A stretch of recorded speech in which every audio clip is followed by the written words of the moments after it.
Good afternoon, everyone, and welcome to the USPA Polo Network. We are here for the 2024 NetJets Pacific Coast Open Semifinal. For this first one, we have La Karina taking on Antelope here on field number 3 at the beautiful Santa Barbara Polo and Racket Club in Carpinteria, California. I'm Toby Wayman. Joined with me as always, Cody Offen. And Cody, we've also got a couple extra guests here with us today. We've got Patrick Uritz and Justin Klintner, too. Welcome, guys. Hi, how are you? Thanks for having us, Toby.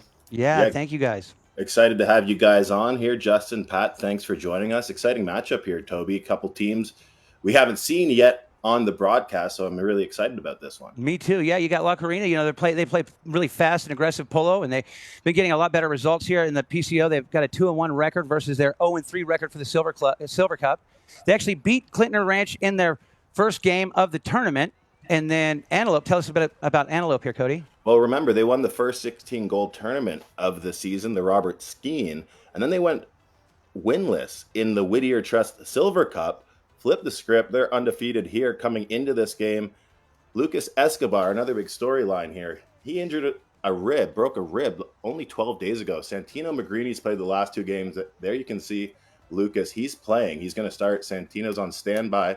But obviously a big storyline to consider here, Tubbs. For sure, yeah. And, you know, we're here at the beautiful Santa Barbara Polo and Racket Club, as we stated earlier, and you get some really good look at the area here with the 3 fields. They got the arena, the 8 tennis courts, all that beautiful stuff there. They've got a really nice stadium there, too, seating for 3,000 people. I mean, just one of the most idyllic locations in the world to play polo, I think. It's a real pleasure to be able to call these games every summer. And here we go. La Karina is going to be our first team. Brian Boyd playing number 1. Lucas Alberti, number 2. Number 3, Santi Torres. And Carlitos Cressida Jr. playing number 4 today. Carlitos also coming off an injury reserve. Now, for the Antelope team, we've got Grant Palmer playing 1. Leon Schwenke playing number 2. Felipe Versalino 3. And Santino Magrini's filling in for Lucas because Lucas is going to start the game. So hopefully we won't see Santino today because if we do, that's going to mean that Lucas is back on the injured list, and Martin Pasquale and Martina Geary are going to be the mounted officials, and we've got Kimo Huddleston as our 3rd man today. So that's going to bring us here live. Well, Toby, Lucas, I mean, he is injured. He's playing through pain for sure. Yes, no 12 way days. around that.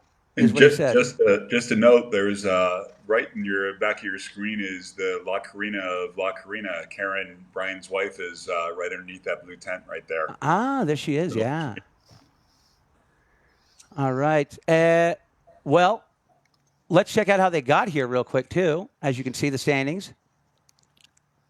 Yeah, again, just a really good tournament for Antelope, considering they didn't get any wins there in the Silver Cup. Tough one for you guys there, Klintner Ranch. But, I mean, you guys had a lot of success over the past number of years. So if we stopped celebrating earlier, we would have been fine. Oh, man. It was a long night. Oh, what a shame. I'm sorry to hear that. Well, here we go. We're playing polo right now. Antelope sends his ball down. Let's see who's going to get back to it here. Coming in, it's going to be taken forward. Todd Santi is going to try to get to it here. And now, taking that ball around is going to be Lucas Alberti. Lucas working back to the left. He checks up right here as he's going to be put in the pocket now. Here comes Santi to help him out. He's going to leave that ball right there. Torres will take off back to the center. Now, Santi Torres takes off with this ball. Santi sending it forward here, coming in for the defense. Going to be a quick attempted back shot there. And again, Santi's back on it. Santi working the ball down the field right here. Torres trying to get away from those defenders. Well done, Santi. Way to get that ball picked back up. Now, trying to work his way back around here. He's going to flip it back over. Garcia comes in here, tries to get put a piece of work on him there. Lucas is in, and now it's going to be taken back across. Santi's going to steal that ball away on the offside. I think he was clean right there, and he's going to be able to work this one back in. What a goal right here. What a beautiful goal there by Torres. What a goal from Santi. Yeah. You know, Santi, it's pretty funny. PCOs and inner circuit in the 12 goal a couple times. He finds his rhythm right at the end here. What a play, reading that line and seeing that he had more of the line there. But I remember, I think it was 3 years ago when he played with Sarah Magnus in the 12 goal. They hadn't had a great season to start, and then they ended up winning the inner circuit the last tournament. I think something like 17-10. So he tends to turn it on at the right time here in his hometown. That's awesome. All right, Plus, here we go. he's a Back local again. kid. Yeah. Doesn't get much more local than Santi. That's true. That's very true. Yeah. Okay. Is that Versalino here that's got this one here? He's going to hit that one back down. For Antelope now, coming back in. We're going to get intercepted here. Carlitos. He's going to drag this ball forward, looking for a place to go, finding some running room back to the right. He's being put in the pocket right now by Leon Schwenke. And now here comes the shot back up there, trying to get it under. There's Carlitos. And now it's going to be an open back shot over to the boards. Coming in to make a defensive play here. Let's see. It's going to be Gracida right here on that ball. Loses the play. Working this ball back around now. It is going to be taken right here by Felipe Versalino. Versalino breaking down the field here, looking good. Takes the ball on the bounce, out in front. Got everybody beat, looking right down the middle. Gracida trying to run him down right here. Versalino always so well mounted here. Flips this one over to his near side. What a play. Man, what a goal right there. Versalino showing what a fantastic player he is. Absolutely, Toby. Calm, cool, and collected. What a great run here. Pipe, you said it, always super well mounted. He seems to, another guy that just seems to play even better on these Santa Barbara fields. He loves playing this level of polo as well, and he is an outstanding player. Yes. He's got great distance control with the ball, too. You see there, he never hits the ball more than like 15 yards in front of him, keeping the defenders in front, away from him, and keeping Carlos behind him. It's pretty impressive. It seems like, he hits that ball just short enough so the defender in front can't make a back shot, but he hits it just far enough so that it's relatively settled by the time he gets to it. And here we go, near side. Open back shot. Gracida's going to jump on this right away right here. Takes it with him. Carlitos trying to get it going there. Santi comes in to back him up. Torres over to the boards. Did it get away from here? No, it's going to stay on the field. Santi drags it back. He's got, well done. Grant got a piece of it. Enough to get that ball. Then he loses the play here, and it's going to be picked up again by Lucas Diaz-Alberti. He works this one forward. Lucas winds up, sends it up there. Trying to get it up there to Torres, Santi, but here comes a neck shot by Lucas out of there. Over to the boards. And again, Torres comes up with the play. Santi drags it back around. Gets away from forcing Versalino out of his way. Then he'll break back to the right. Trying to find a hole to get to this goal here. He's going to work it back around now. Flips it back. And going to try to find a place to go there. Brian Boyd. Brian has to be careful of the new blocking rule, huh? Yeah, with the live play block. I was thinking the same thing. Justin, good call. Coming in now. Here's a shot from Alberti at the goal. And it's going to be a... Yeah, nice, he got it. Wow, what a goal. Nice goal. Beautifully done right there by Lucas Alberti to pick up the goal and now make the score 2-1 here. Checker number 1. He's been playing really well. And I think that it goes, when you were saying about Pipe Versalino, it's the people, this is his second season here, Lucas, now. It takes you a year or two to get used to the Santa Barbara fields. Are pretty tight. And they seem, after you've been here for a little bit, you seem to kind of get the rhythm of it. Yeah, and you're right. A rhythm is a good way to put it there, Justin, too, because it is. It's all about, it's a rhythm that you have to find on these fields particularly. Well, it looks like we're going to get a whistle here. I thought we were going to get some info coming in, but I'm not seeing it now. Either riding into the swinger or swinging into the horse there. I think Santi had this established, but we'll see what they decide. Exactly. Just quickly back on Lucas Diaz-Alberti. He's been a monster this tournament. He has 25 throw-ins won in the 3 games leading up to this. So keep an eye on Lucas, especially in those throw-ins. And as you know, Toby, he can score goals. Really the last year and a half, we've been talking about him a lot. It seems he's really elevated his game. Yeah, Justin and I were actually talking about him earlier, and Justin was saying he's a grinder, and he just puts so many miles on the field. Oh, so true. Yeah, very good way to put it. Okay.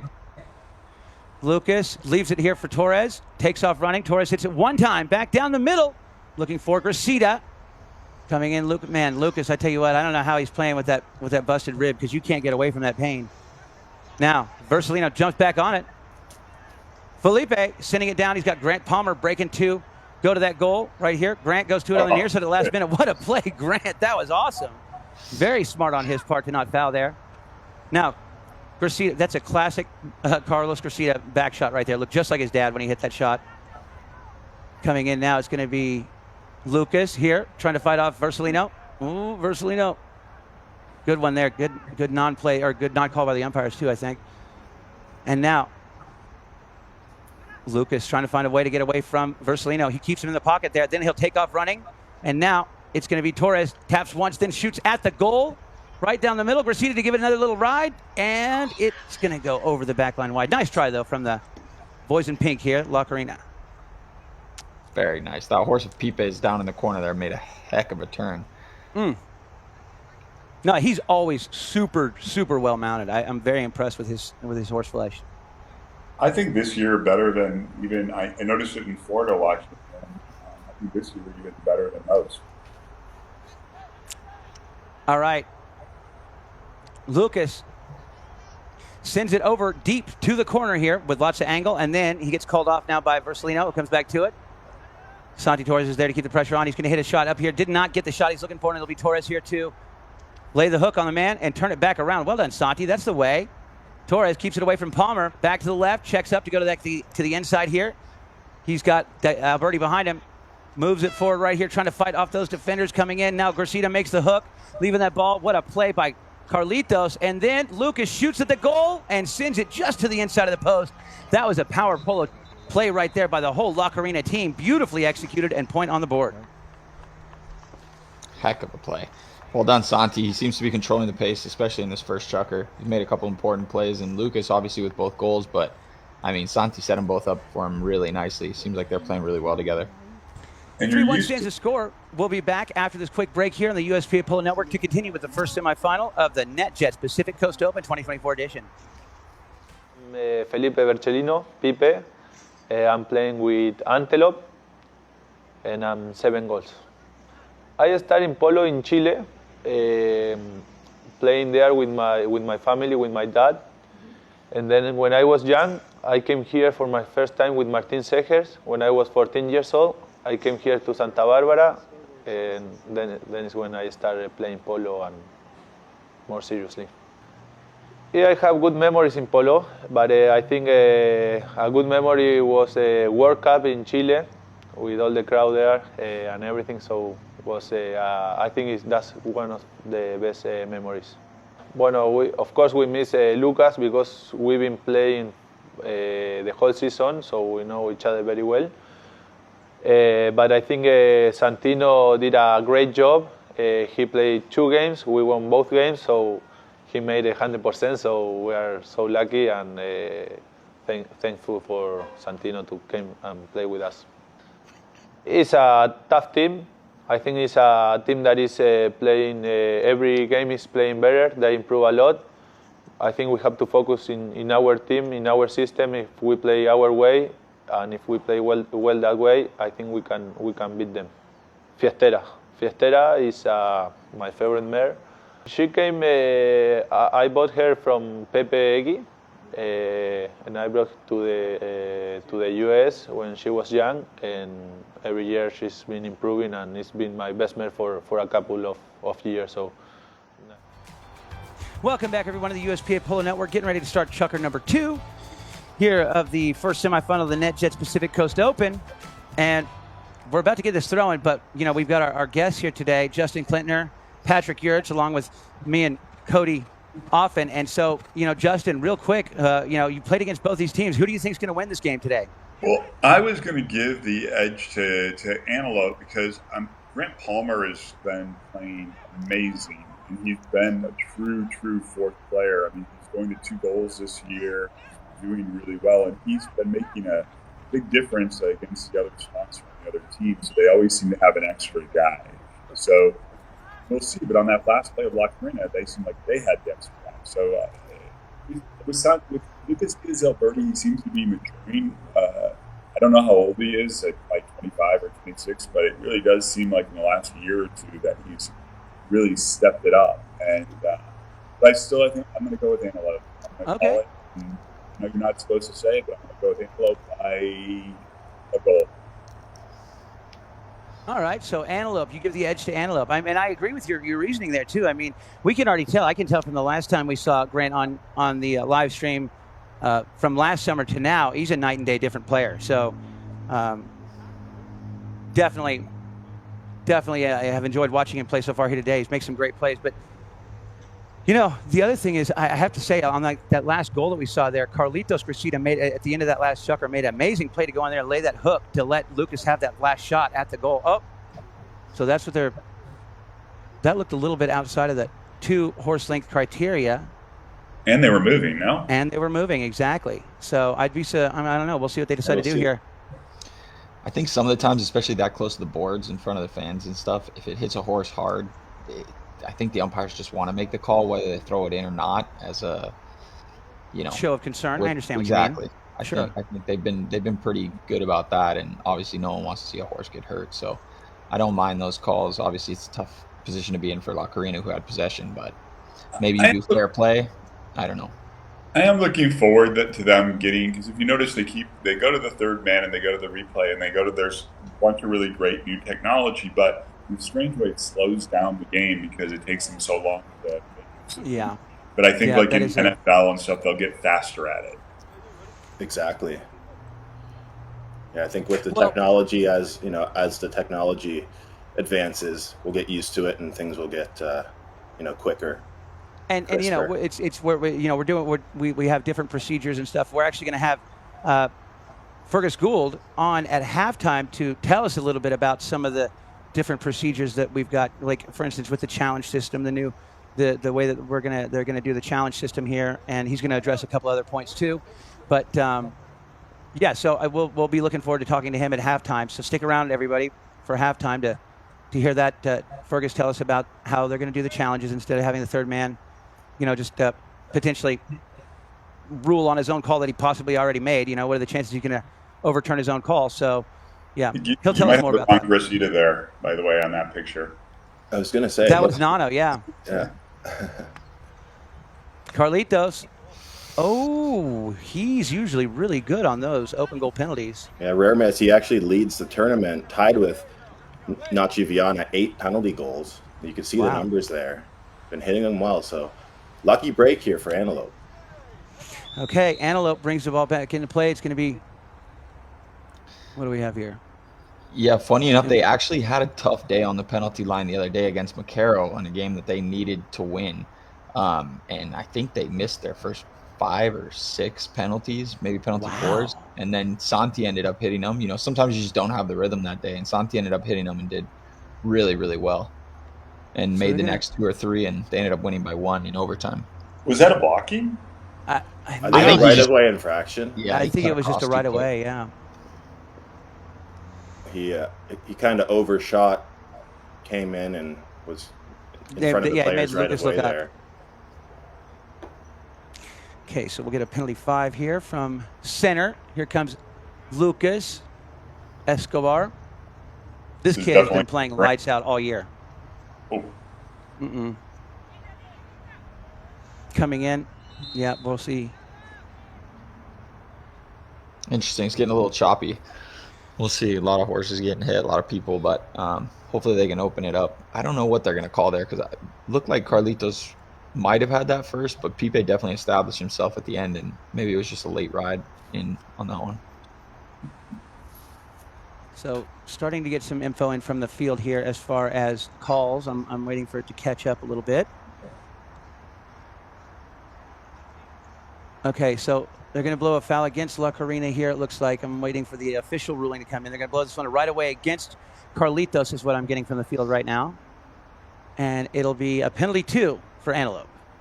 Yeah, it's a tough play because I think whether or not he is getting fouled there, Carlitos, if you make contact like that to the back end of another horse and you're the one pushing and creating that collision, they're always going to call it on you. Yeah, and honestly, I think that's, where did the ball come from and who created the danger? Easy criteria there for who, who fouled who. And here we go. Versalino puts it on through, picks up the point. Brings his team back within 1. 3-2 now the score.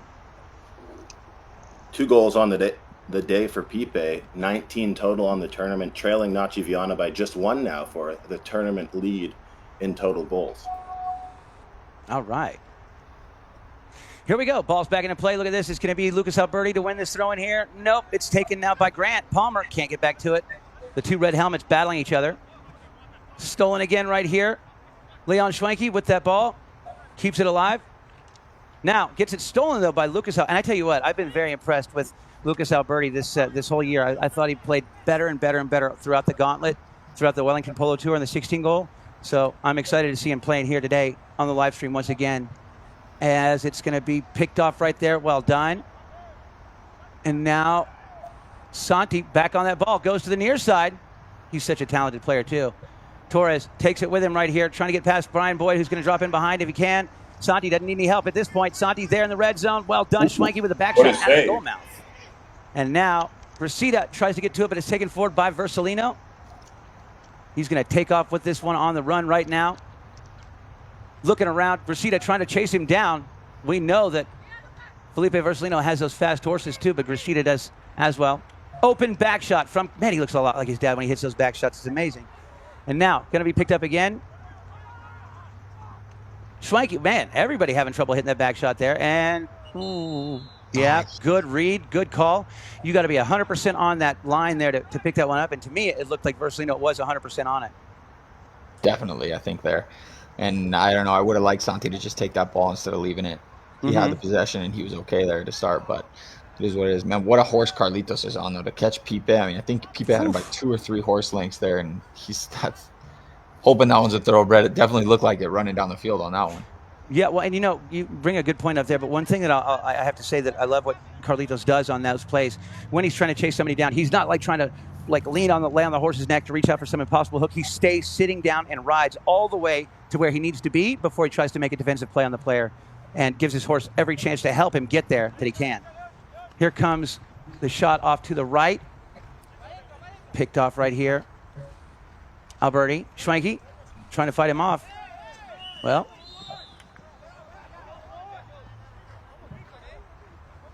we'll mention quick here, Carlos. I believe that's Haras Patagones Fantasia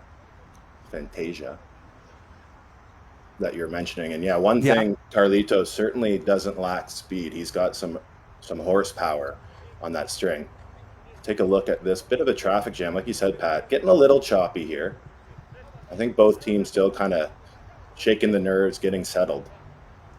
Yeah, everybody's definitely on a man, that's for sure. In this game, it's just kind of on top of each other, and hope, we'll see. It might be the deciding factor of which team can space it out better. Okay. Well, Carlitos having some words there with the umpire, at least asking. That's Martin Pasquale there that's talking to him. So, right here, I'm not really sure how, Schwenke's allowed to just reach down in there and slap that hook on Lucas, and I guess he wasn't, because they're going to make this a penalty 5 from center field here.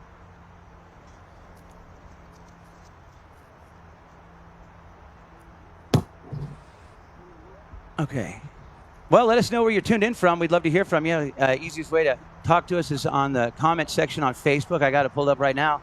Craig says, hello from Palm Beach, Florida. Love watching these incredible teams. Well, we appreciate you tuning in. Here goes Torres. Oh, I love that play. Torres just drags it down with a tennis serve there, and then it's going to be Carlitos to back him up. Reaches out in front. Brasida in the red zone. Well done, Carlitos. Way to fight off the defenders and make it count and double up Antelope on the scoreboard. 4-2 now the score. What a goal. He was so quick with that mallet. I don't know how he got through both those. Yeah, great stuff from Torres just before this, hitting it out of the air, and watch Carlitos. It takes the hook, gets away from it. Very nice. I love it with that helmet on. He really does look exactly like his dad. It's really, really cool to see. Okay, coming out of there right now, it's going to be Torres breaking back with this one down the left-hand side. Is he going to go ahead and try to shoot from there? No, he's in range. We know that. He can crush the ball. Schwenke able to get the best of him on that play. Coming in, it's going to be Lucas Escobar back to the inside. Lucas pounds it back down the field here. Coming in for the defense, so it'll be Lucas Alberti with an open back shot here, trying to pick up his own shot. Versalino right there with him, but it takes a hop over the boards. An unlucky play there for Alberti.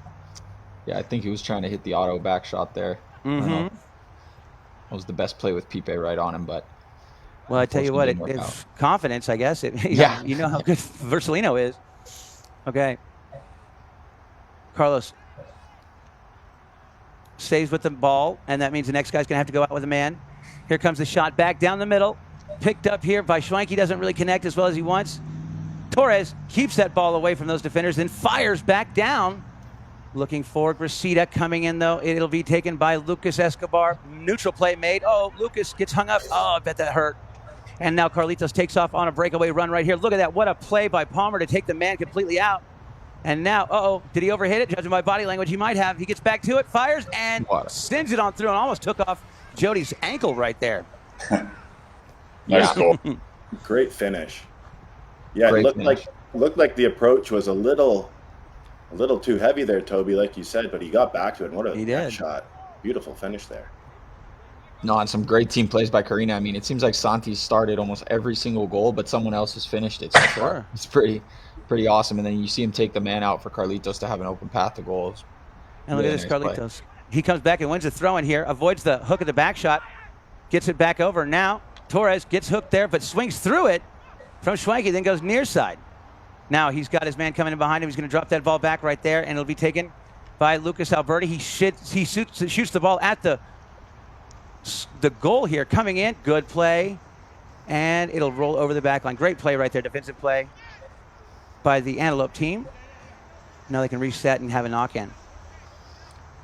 Like you mentioned, Toby, Lucas is pretty tough. I mean, even after that last play, kind of taking that where the horse popped him, and to still be playing and showing, no injury is impressive. Really, 12 days is not a lot of healing time for a broken rib. I'll tell you that. I mean, I know that from experience. He hits this one over here. Looks great way to fix a not really broken knock-in, but just a knock-in that wasn't really going anywhere. And then Torres lights him up right at the right time here. And Versalino, well done. Santi, way to keep pushing on him.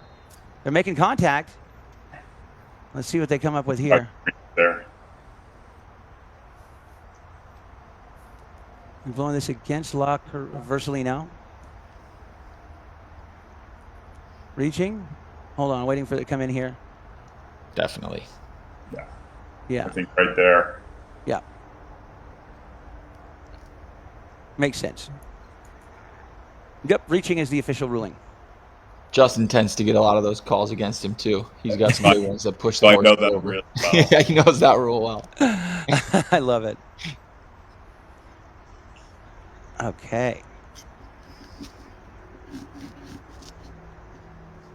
Here comes Torres. He brings the ball into play. He's got Lucas taken off to the right.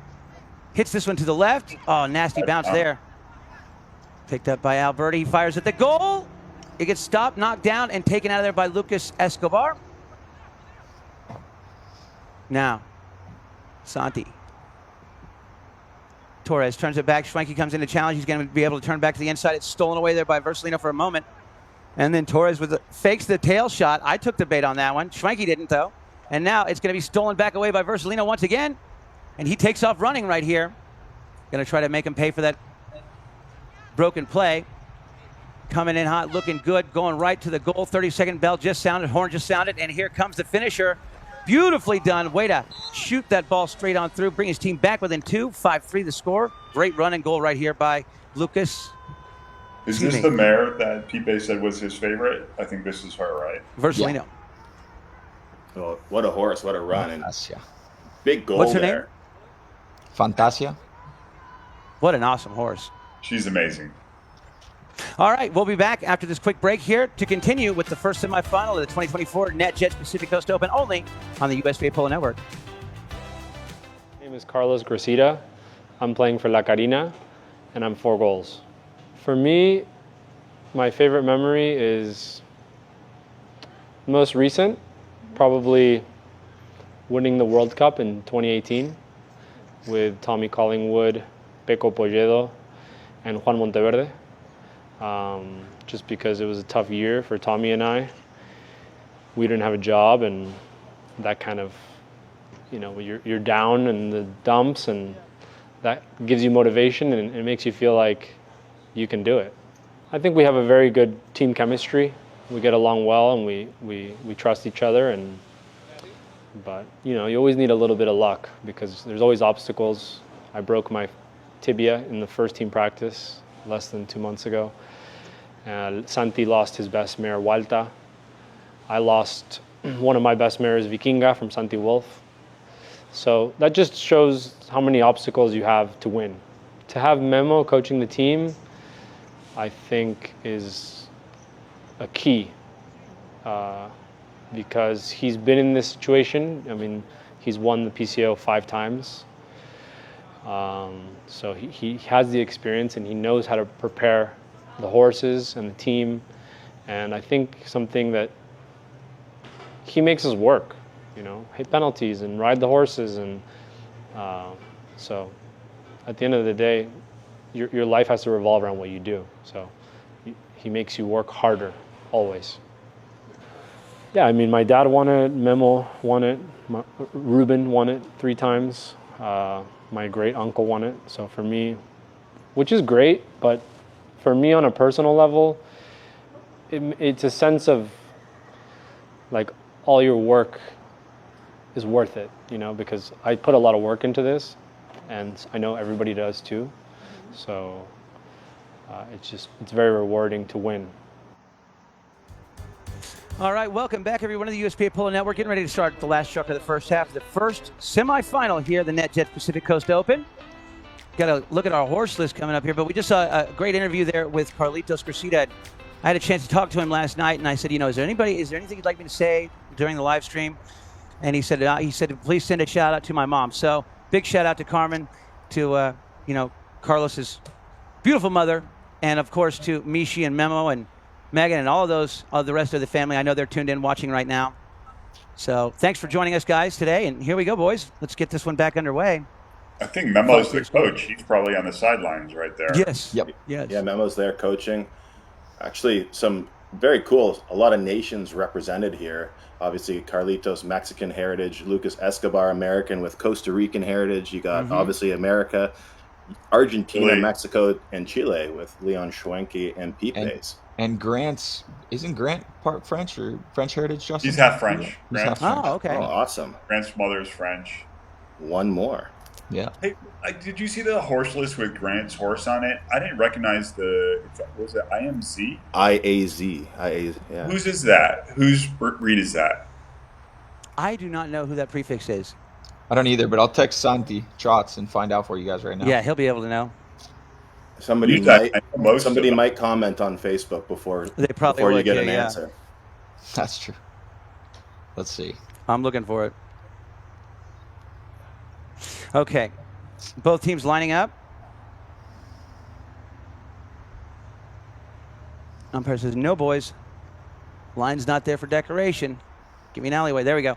Ball's put back into play. Let's see. It's going to be Torres and Grant coming together. And now coming out of there with that ball will be Versalino. Open style back.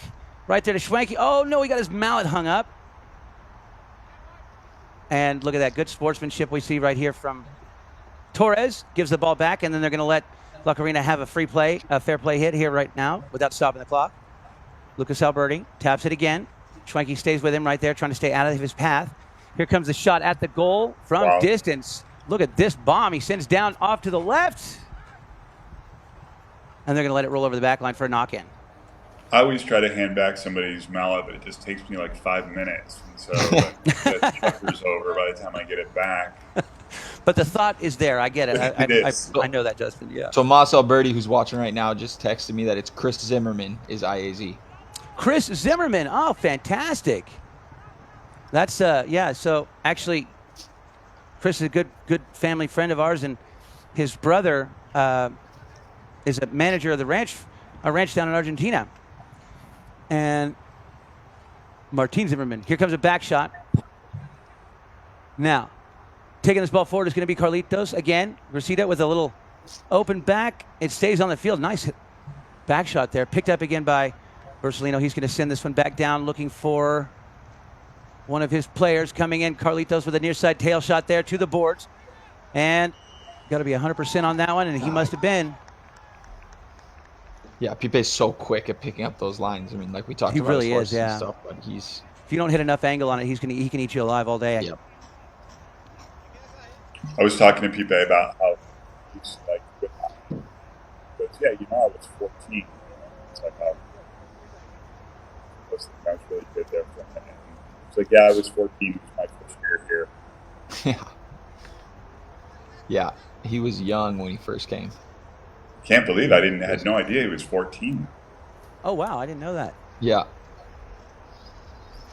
Is that when he Okay, put so the 12 goal with ERG, or was that his first year, He Justin? came with, I think, John Muse his first time. I saw him, and I was trying to move him over. I'm like, this kid's really strong. And now to find out that he was 14, now I'm really kind of Yeah. thinking I need to go down in handicap.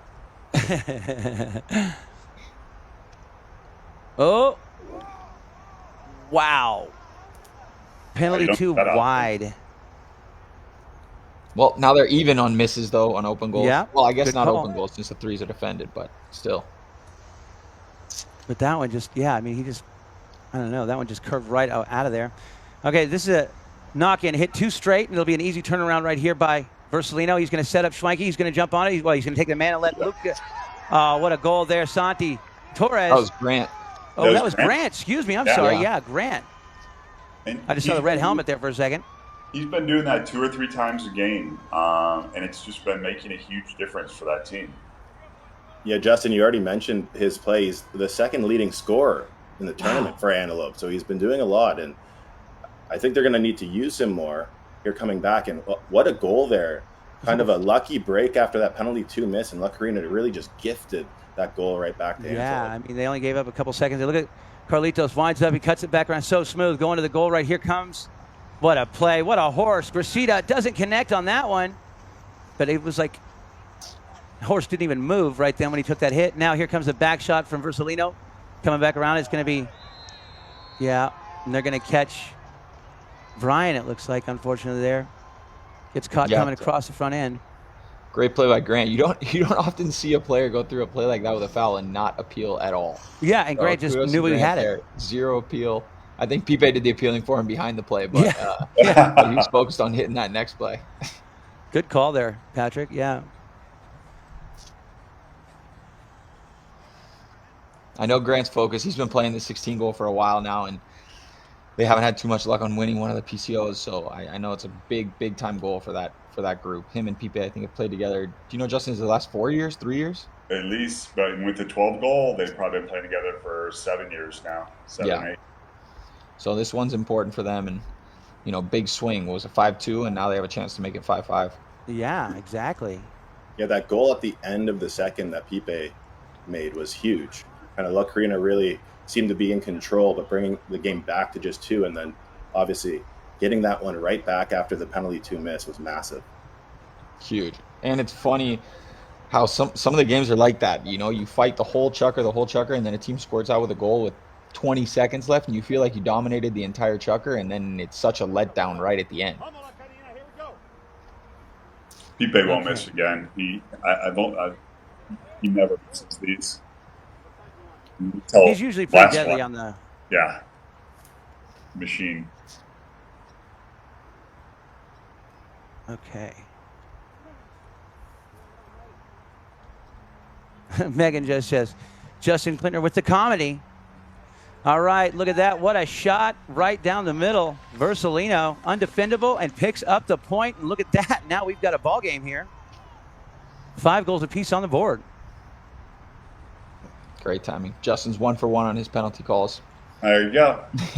I like it. I knew after he missed the last one, he wasn't going to miss this one. Okay, back to the center we go. Now, going to be Schwenke to win the throw-in.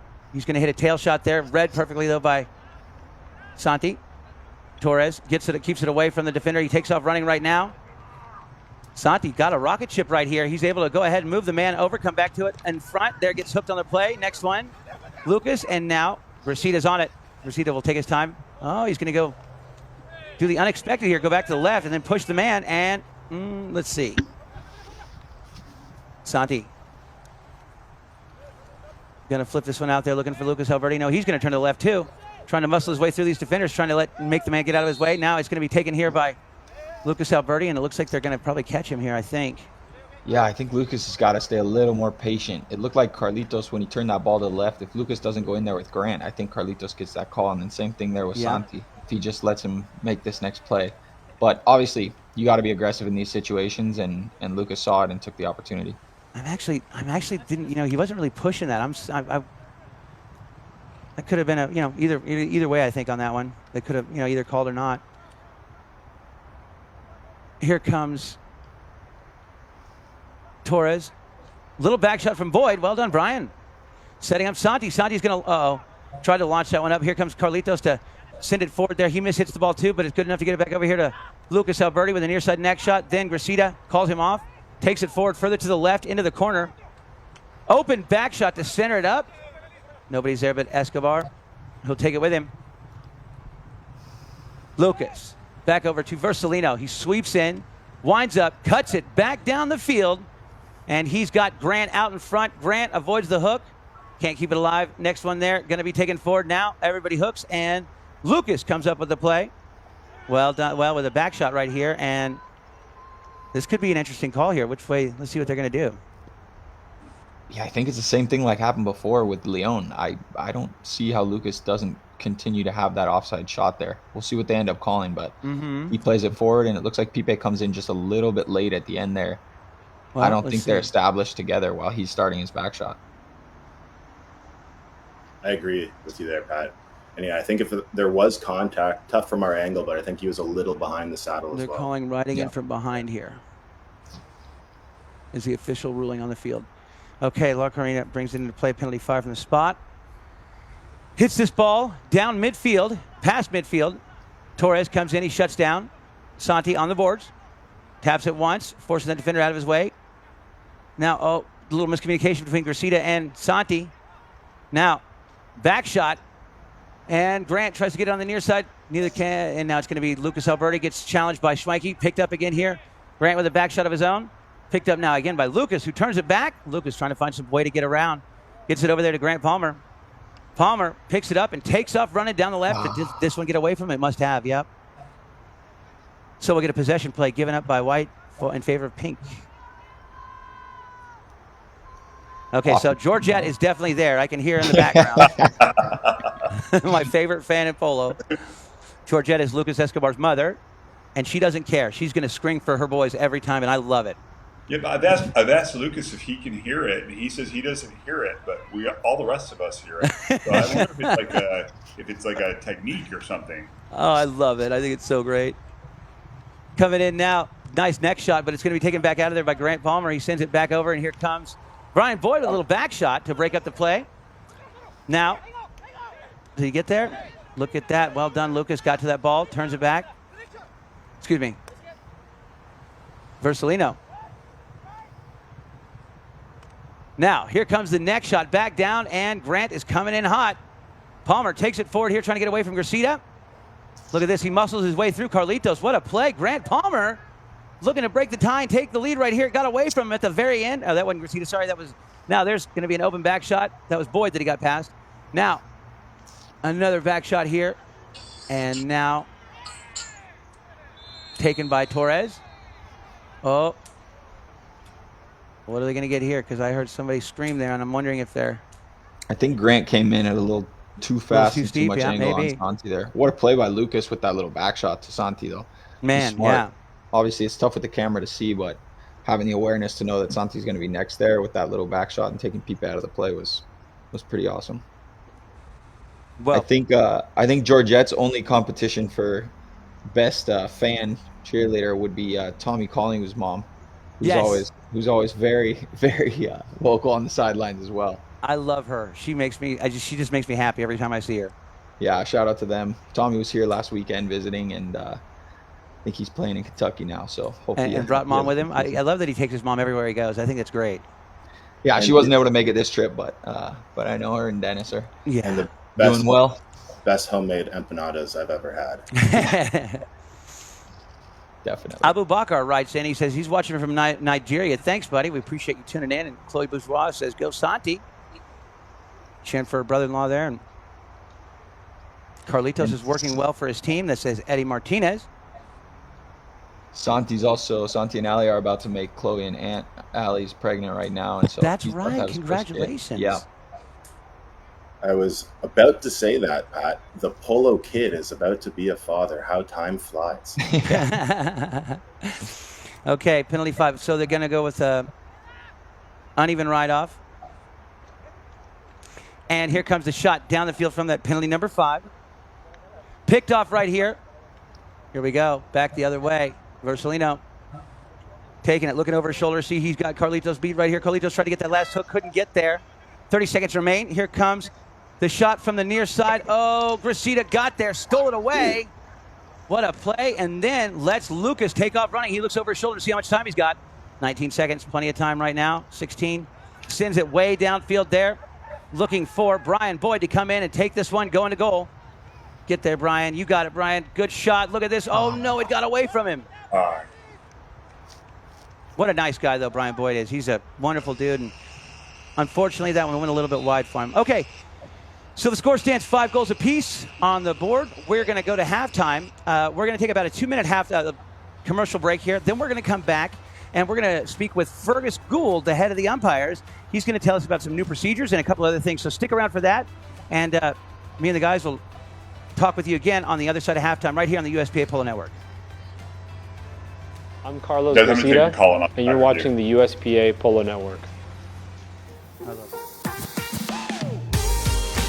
National Polo Center is the permanent home for polo in the United States, providing the top venue for the country's most prestigious tournaments.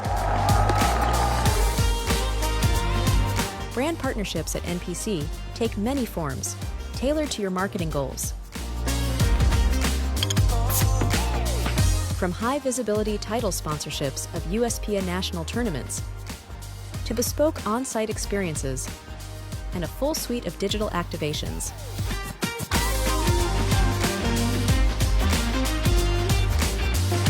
The Sunday Field Experience, the flagship offering for brands, attracts the world's top teams and polo enthusiasts from across the globe.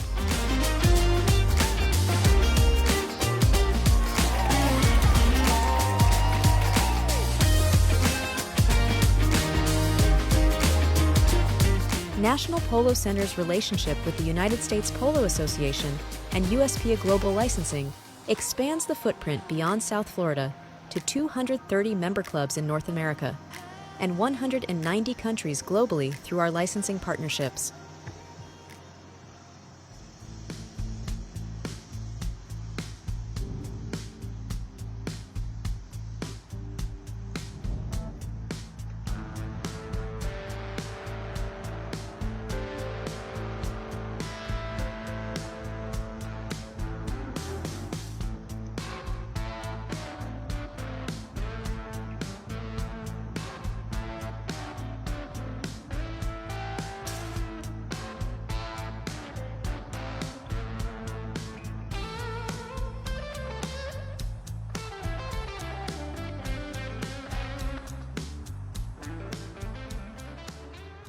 I'm Carlos Gracita, and you're watching the USPA Polo Network. All right, welcome back, everyone. It's halftime right now. Before we get into anything else, let's go ahead and jump into these halftime stats here, Cody. Yeah, well, tight game so far. I think it'll open up a little bit in the second half, but as you can see, La Karina, a ton of chances. They're going to start to fall, I believe, but pretty even down the board. Even the throw-ins there, we were looking for. La Karina was kind of dominating those early, but Antelope picked it back up, and you can see the knock-ins there. Just been a few misses from La Karina, Toby. Really tough to call this one right now. Yeah, flip a coin because these two teams are, again, like I said, I still think both teams have yet to really find their groove. We've seen some really good team play from both, but then things get a little choppy. So let's see if it'll open up here in the second. Absolutely, I agree with you there. All right, right now we're going to bring in Fergus Gould, the head of the Umpires LLC. Fergus, thanks for joining us. Hey, Toby, thanks for having me. Yeah, so I'm sure you're there field side right now, but I know that you wanted to talk a little bit about some of the new procedures that we got, so please tell us a bit about that. Yeah, we've been, as always, we try to look to improve the way that we go about our business, and we've identified some areas where we think we can make some improvements, and the biggest one that will probably be noticeable to the viewers is that in the past, the third man has reviewed the replays, and if the teams have challenged, then it's been the third man that has reviewed or re-reviewed that replay. And the change we've made is in the instances where teams challenge, we're going to bring both the umpires and the third man together, and they're going to review the play together on the screen that we have field side and make a decision that is hopefully, going to be the best decision that we can possibly get. Sure, yeah. Well, and then instead of having the third man potentially, have to try to, relook at it again and overrule his own call, you have all three guys come together. The umpires on the field get to see more information. They get the angles from the cameras, so that makes a lot of sense. I like that. I think that's going to be a good change, hopefully, and we'll see some difference on that one. And then I know that you wanted to address the finals of the Silver Cup too. So let's jump into that a little bit here. That last play of the finals of the Silver Cup.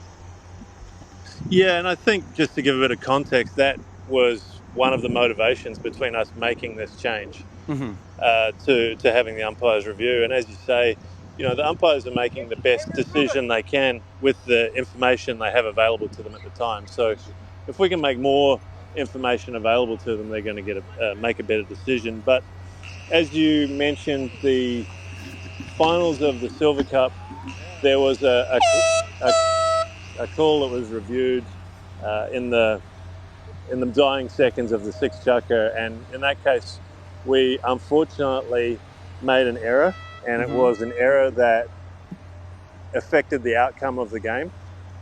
And we had to admit that we made a mistake. We had to apologise to the team that was affected, and we had to do some soul searching and go back to our meeting on Tuesday and really try and understand what happened, how it went wrong, and how we can do better to prevent that happening in the future. So this is the first step towards that. Well, I think that's great too. I was on that Tuesday meeting afterwards, and I could hear the guys that were, the third man at the time, the guys that were on the field, they were shattered. They don't want to get it wrong. They don't want to, cost the team one way or the other. So, I understand they're only human. They're going to make mistakes. So I think this is a great way to address it. And hopefully, like you said, giving more information to the guys on the field, hopefully we'll be able to come up with the correct answer in those situations in the future. But I love that, you guys, like you said, did the soul searching, realized it was a mistake, apologized and everything. I think that's great. I'm very impressed with that decision that you all made to do. I've got to give a lot of credit to the umpires, not just the ones that were involved, but the group as a whole.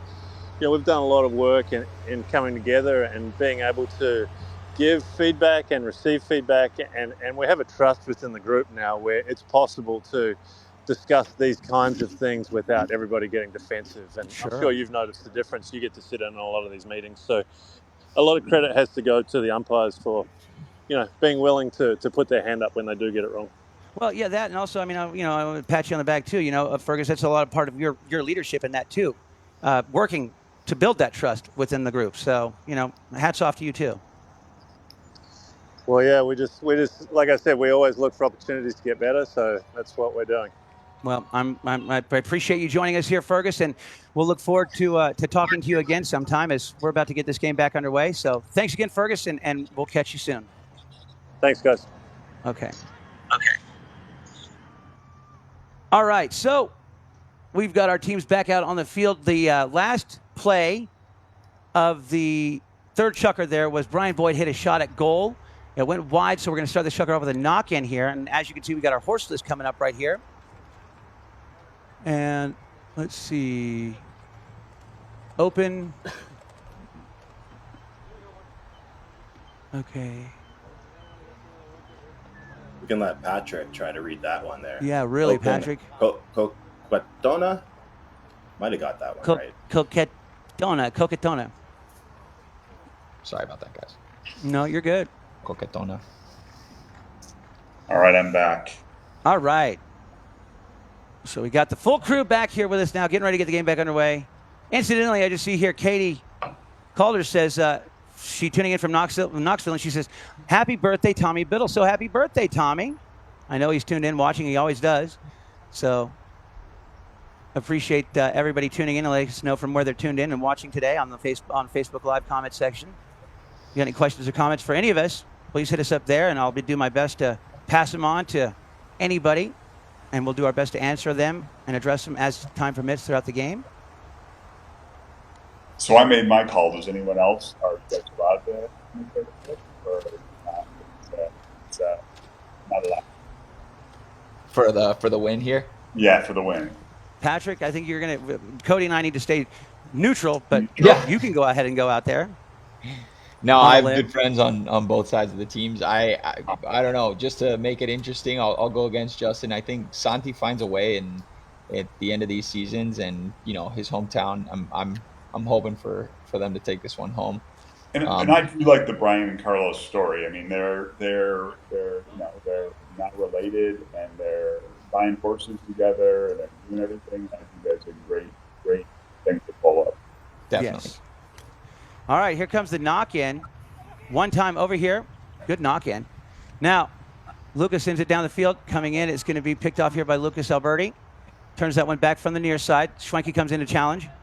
He's going to tap it one time. Wait for those. Well.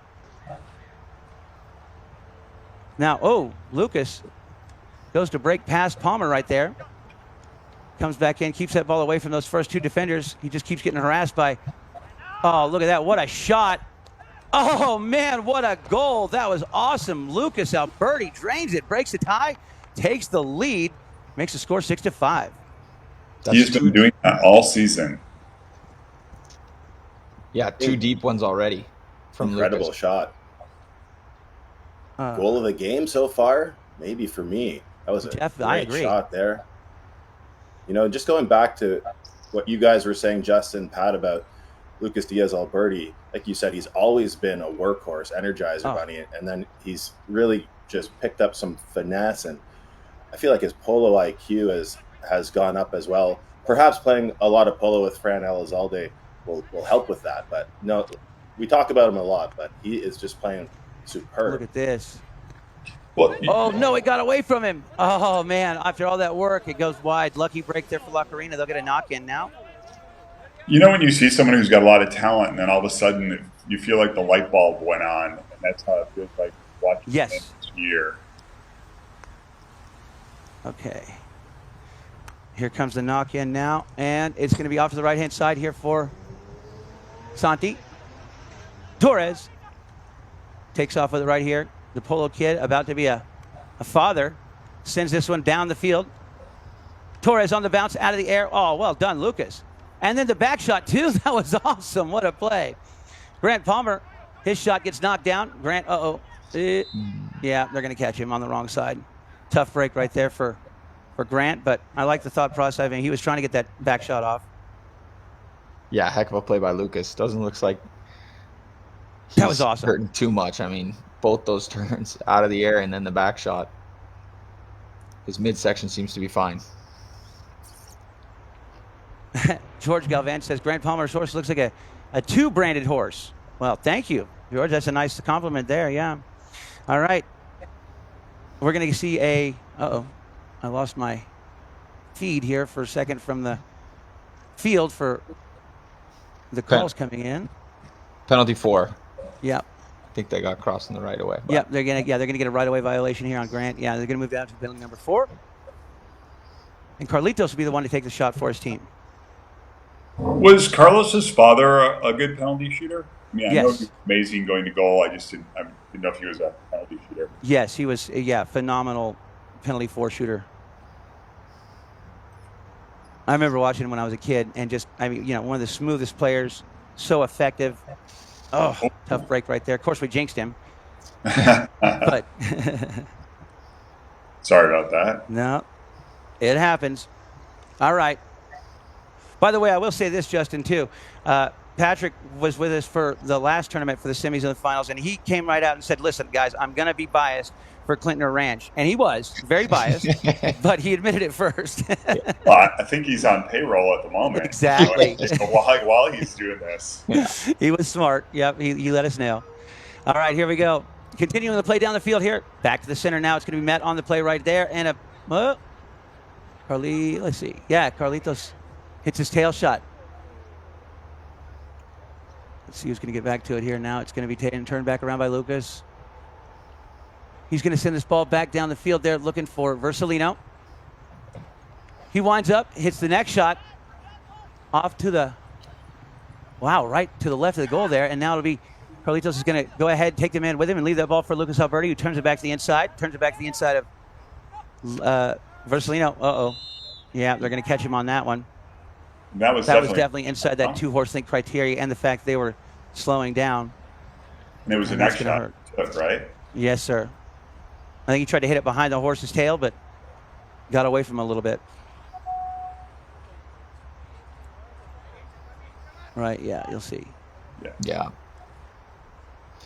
That's such a tough play when you're breaking to the left. It's almost changing the way most people are playing because you don't want to go for that pass, especially in a situation like that by the goal. It almost seems like it'd be better to just stay on that right side and play it to the boards rather than taking that. Now, I mean, you have to hit it to the boards. You don't hit it to the boards, you do that, and then it's what is this, a 3 or a 4? They pull it back to a 4 always. Yeah. Always. It was interesting because I had this call and I actually didn't know this about this rule, but if it's hitting into the horse into there, they also don't bring it back to the center. They bring it back to the side, almost like a safety. If you can see it there, how the ball's pulled off to the side. Oh, look at that.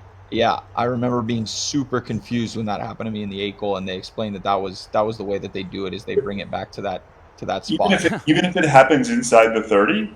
Yeah. Even if it happens inside the 30. Because they don't have possession of the ball. Exactly. So they bring the ball back almost as a spot hit to where the play happened. It's kind of similar to a safety in that, like, wherever you're kind of in line where it was, and they pull it back to the 60 is what you're saying. What a shot. Exactly. Versalino picks up the point here, and now we're tied back up at 6 goals apiece. Yeah, Justin was right. I think they're going to need to keep him off the penalty line because after missing one, he refocuses, and I don't see him missing again this game. Okay. And historically, on the network here, Pipe Versalino, one of the best penalty forward shooters that we see. Sure, yeah, he does seem to step up when he's on the live stream for sure. Here he goes, and he's going to be able to draw the whistle on this play too. There you go. That's another 4, right? Yep. It should be. I'm thinking we'll see it come up here in a second just to make absolutely sure, but right away, penalty 4. And you see it's a super similar play there to what happened with Carlitos and Pipe earlier. And they gave the penalty, obviously, against Carlitos for riding into the back. And I think Pipe made a good play not to run into Santi there, because if he creates that and runs into the back end there, it might go the other way like they called that other one. Because I think those were very similar plays that obviously went the opposite way. But I think a good job by the umpires of recognizing Pipe, didn't create any danger. Sorry, guys. Penalty 3 coming up here. They moved it up. I like that. You might just want to pull it back to the 60. Yeah, really. Yeah.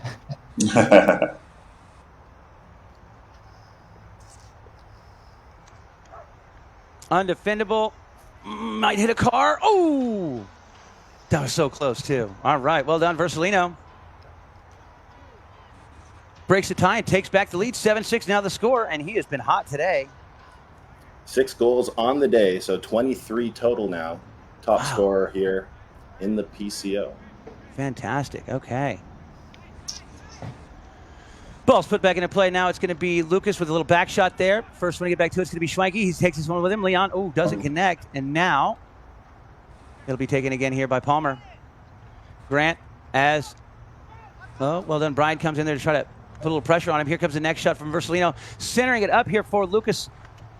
Lucas tried to cut that ball one time. Not a lot of angle on it. It's taken now again here by Torres. He takes off running. Santi Torres with the next shot back down. And look at Alberti coming in hot. Can he get there? Does he have the horse?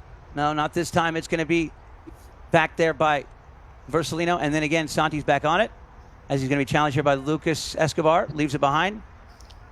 Carlitos will send the ball at the goal along the ground. And an open back shot along the back line. Carlitos hits a tail. Excuse me, open there. Get right back over to. Did it go wide? I think it did. It might have been out of bounds, huh? Yeah, I think so. Yeah, Santi tried to keep that in, but I think they're calling that as out right away. I think you're right, yeah. Yep. Knock in here. Man, I'm interested. Pipe saved this. I didn't think that was going in, but I guess I thought it was going wide too, honestly. Yeah. Okay, knock in here for Antelope. And the give and go right back down here to the right. Schwenke will come in and pick up the play. It looks like it must have gone over the boards. I heard an eye right there. Yep. Yeah. So possession play given up by Antelope in favor of La Karina here. Wasting no time bringing this one in. Oh, no way. Grant, what a play. He read it perfectly. And then, yeah. Oh, well done, Grant. Now Schwenke. Now Grant trying to get back to it. Open back shot here. And now another one down the center. And it's going to be Leon. But here is, Leon broke his mallet head off. Going to try to get the handle. Picked up, couldn't get to it, though. Now you notice nobody stops here. Yeah, exactly. All right, Lucas Escobar back to the middle. Right here for Leon. Doesn't have a mallet, though, so it's going to have to be Versalino. Open back shot here from Versalino. Leon still no mallet there. Uh-oh. Yeah, they're going to catch him there. Got caught.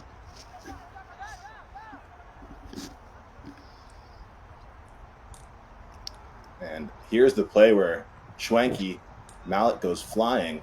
Yeah. Pretty good effort without the mallet head there. I think on this last play, he's just not really committed to go to that ball. No, I think, yeah, he's right. I think he had I don't know what to do here. Right. And, yeah. Talking about, like, sorry, breaking Toby, it that. looks like he's on the line here to start, and then he sort of Yeah. leaves it and gets kind of across the right of way a bit. I think he just really wanted to go get another mallet. I think so, too. He's like, I'll give up the foul. Yeah. Let's see. AJ Judge says, watching from Los Osos, California. Dominic says Rutland, UK, along with, let's see, Nigel Gallimore says, great teams here. Grant Palmer, Charlie Walker. Hey, shout out to Patrick and Justin watching from Fort Collins, Colorado. All right. Now, penalty 5 from the center, going in favor here of La Karina.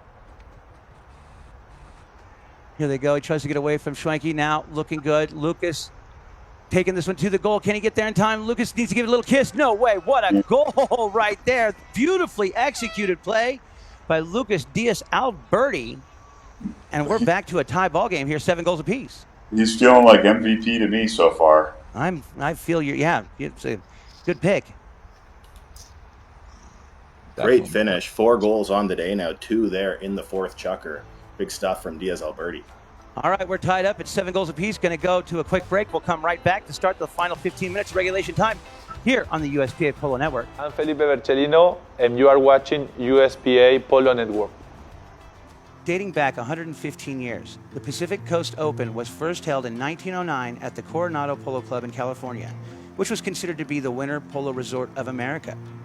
William Howard Taft had just become president of the United States, and the Indianapolis Motor Speedway was constructed that same year. Following the end of World War II, the Pacific Coast Open spent several years at the lavish Beverly Hills Polo Club, before finding its permanent home at the Santa Barbara Polo Club in 1952. According to legend, 10-goaler Robert Skeen discovered the 5-foot-high trophy in a Santa Barbara Polo Club bank vault after a 5-year hiatus where it had been forgotten. The trophy's silver plaques are filled with the names of Polo Hall of Famers. Former California 9-goal player Eric Pendley holds the record for the most Pacific Coast Open wins with 12, followed by Cecil Smith with 7, and then Memo Gracita with 5 wins. In recent history, the competition has been led by Clintner Ranch, hoisting the trophy 3 times from 2016 through 2021. LINI won the trophy in 2022, featuring a roster of 4 players under the age of 21. While last year's Brookshire team outlasted Farmers and Merchants Bank, winning 14-8 to add their name to the trophy's storied history. Back on the fields of Santa Barbara, the Pacific Coast Open once again highlights the best polo on the West Coast for one of the most prestigious titles in the country.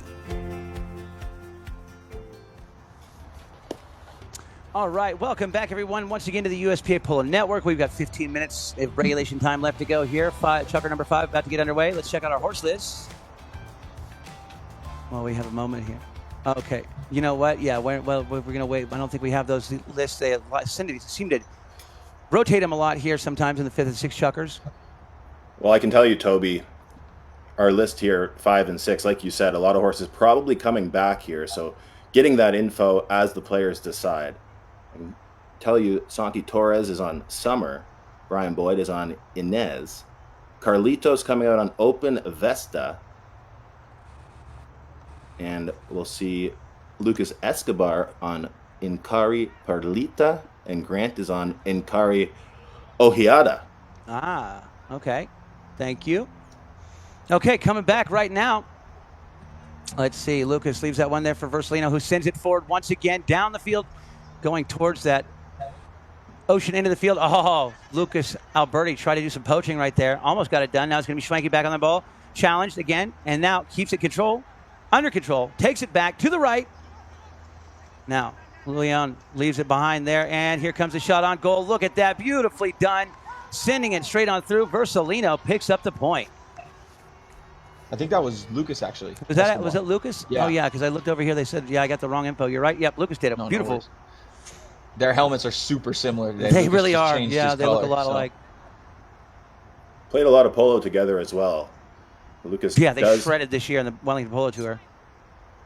Lucas, they do kind of have a similar seat in the saddle and swing style. Mm-hmm. It's tough to tell them apart sometimes. Here we go. Now, Palmer leaves it. Now he's going to go ahead and take it himself. Shoots at the goal. Does it go? It's there. It's going to be off the post. Whoa. Ooh. Hello. He got that one turned, I guess. Gets out of there with it. And now picked up here by Torres. Palmer comes in to make a defensive play on the ball. He's hit the back shot there. Another one here from, well, let's see. Santi Torres back on that ball again. Santi checks down now as he's waiting for Leon to come in here and challenge. Oh. Leon takes it away from him, takes off with it right here, gets hooked on the play, gets the mallets hooked, and then Santi takes control once again. Here comes a back shot. Schwanke from the near side, next shot. He's going to be able to send it on through. Beautifully done right there. Great goal by Leon with a lot of work to get that one on the board. First of the day for Leon. And look at it here. There's Georgette. I can hear her. Great work. Seems like after that broken mallet incident, he kind of got a spark. He wants a little more ball time, and he worked hard for that one, like you said, Toby. Great finish there. Lucas, near side, back shot over everybody's head to keep this offense rolling. Now it's going to be, Grant, nice try. Coming in, Brian Boyd. Well done, Brian. What a back shot right there. His shot, though, going to be picked off now by, yeah, there you go. It's going to be Versalino. Back over to Leon. Looking for a place to go, trying to find a way to get around those defenders. He's got Brian coming in and puts the brush way up. Flipping that one forward, sending it down. Here comes Grant. Palmer shoots at the goal. It's deflected. Picked up again right here, and now a back shot at the goal. They got it. What a goal right there. Beautifully done. Who actually hit that one? Let's see. Was that Versalino? I think it was. I believe it was, Pipe. Let's take another look at the replay here. Good work from Palmer and the hook from Schwanke, and that allows Pipe. Back shot goal. Nicely done. Wow, that's 3 unanswered goals so far in this chukker alone. Now, there you go. Lucas Alberti gets control of the ball. He's trying to, let's see. Now they get one. Lucas was wanting that whistle to come. Yeah, he was waiting. I couldn't tell. It almost looked like he got hung up in Pipe somehow. But good job. Settle down, get a quick penalty, get back into the game. They needed something to slow that Antelope speed up. Yeah, definitely. Okay. Lucas can't swing there. Going down. Okay, they're actually, maybe I'm getting the wrong information in here. They're calling one meeting. No, they've got to put the wrong thing in there. It's got to be riding underneath the shot. But nevertheless, it will be a penalty 4 here. We got Grant taking the time to change onto a fresh horse. A couple other players changing right now, too. As Carlitos tees up the ball.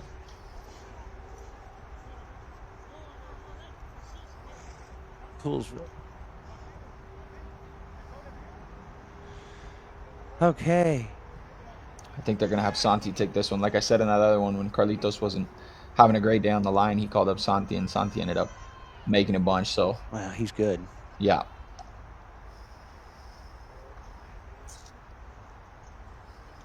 Well, along the ground, can they thread the needle on this one? Over the back line wide, tough break right there for Karina. Safety? Yeah, I think so. Penalty save. Yep. Yeah, we got a safety here. So another opportunity. Diaz Alberti was riding back there confidently as well. We'll see if they go for a third option or if he's just helping with the tee here. Santi probably wants another chance at this one.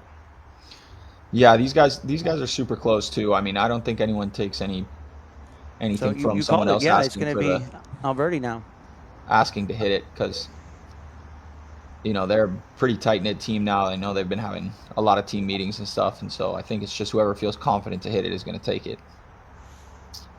Well, Pat and Justin, correct me if I'm wrong. This team went, what, 3-0 in the skiing, and then they went 0-3 in the Silver Cup, and then they've gone, what, 3-0 here in the PCO so far, correct? Yeah. So 2-1 in the skiing. Or 2-1, excuse me. Yeah. Sorry, I think they were at 4. No, they would have been 4-0 because they won the finals in skiing, right? Yeah. Yeah. All right, look at this. Taking off Schmeike. He is pumping, going hard down the field right now. Cuts it back at the goal. Did he get this one away? Did he get away from him? No, he's right there in the red zone. Uh-oh, and now it's going to be Alberti. What an eye. And Grant is going to, I thought he was going to let it go over the back line there. Well done, Grant. Look at this. No way. What a play. Yeah. But they're going to catch him now. Like, is that going to be 1-2 or what? No, I think that was turning. Grant was quick, so, but I think Santi was right there.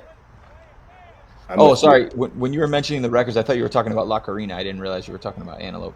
But yeah, Antelope went undefeated the first tournament, so they were 4. That's what I thought. Man, that was going too. What a shot by Lucas. Like you said, Patrick, I think this is just a turning call here. You can see Santi was on that line for sure. It looked like it from first glance. Yeah. Okay. 5 here for Karina. Here comes the shot now from right to left. Santi Torres hits it down the middle, looking for Gracida. Reaches out on the near side. He's got, I think, Carlitos has he's got 2 gray horses, I think, that are really nice. But here comes the next shot back from Versalino, sending it back down the middle. Grant Palmer coming in. He's not going to be able to get past Torres, though. Torres lets Grant bring him back to the ball. Turns it back, keeps it away from Versalino, who's trying to do some poaching right there. And now Torres saw him coming. Now Torres flips it back to the left right here. He winds up, gets hooked on the play by Grant. Next one there's going to be Gracida to fire that ball way back down past midfield. What a shot from Gracida. Look at this. These guys sword fighting. Wow, what a back shot from Schmeike there. And now Santi. Ooh, almost got throat latch there. And now comes back to it. Torres drags it back. They can't make a play on him right there. Well done, Santi Torres. What a goal. Way to be patient and make it count.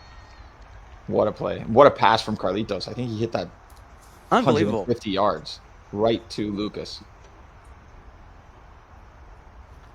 Certainly seen some very good team play from this La Karina team here. Santi's second goal of the day and a big one after 3 straight by Antelope. Mm-hmm.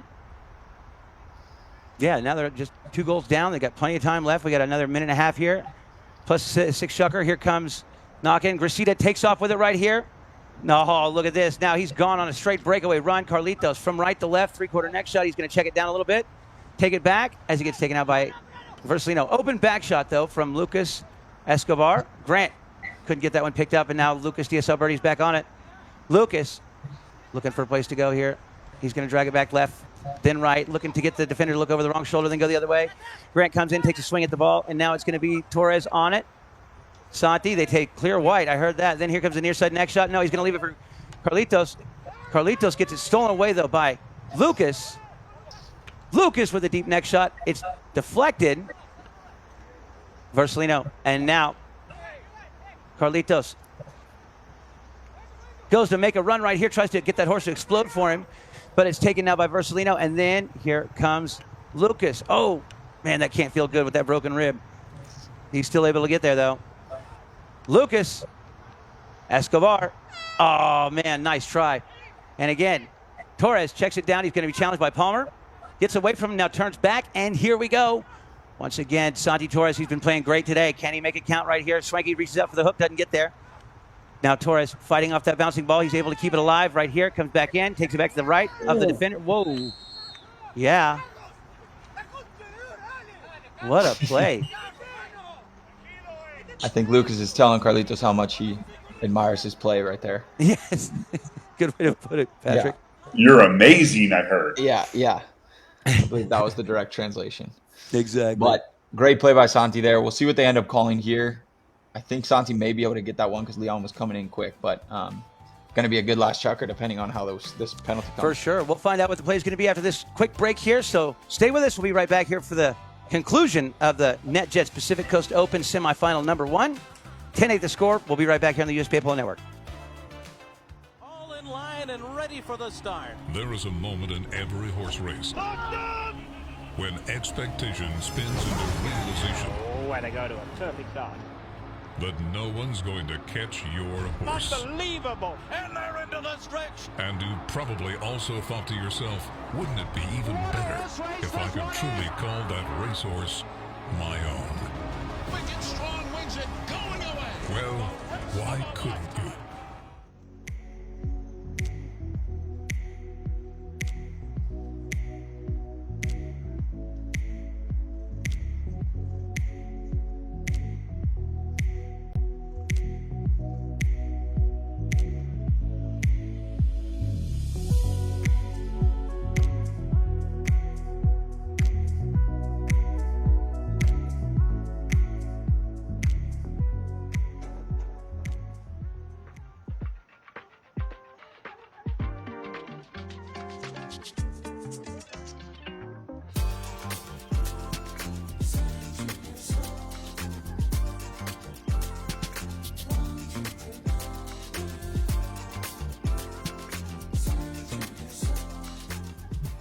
All right, welcome back, everyone, to the USPA Polo Network. Getting ready to start the last chucker of the first semifinal here. Let's check out our play of the game right now.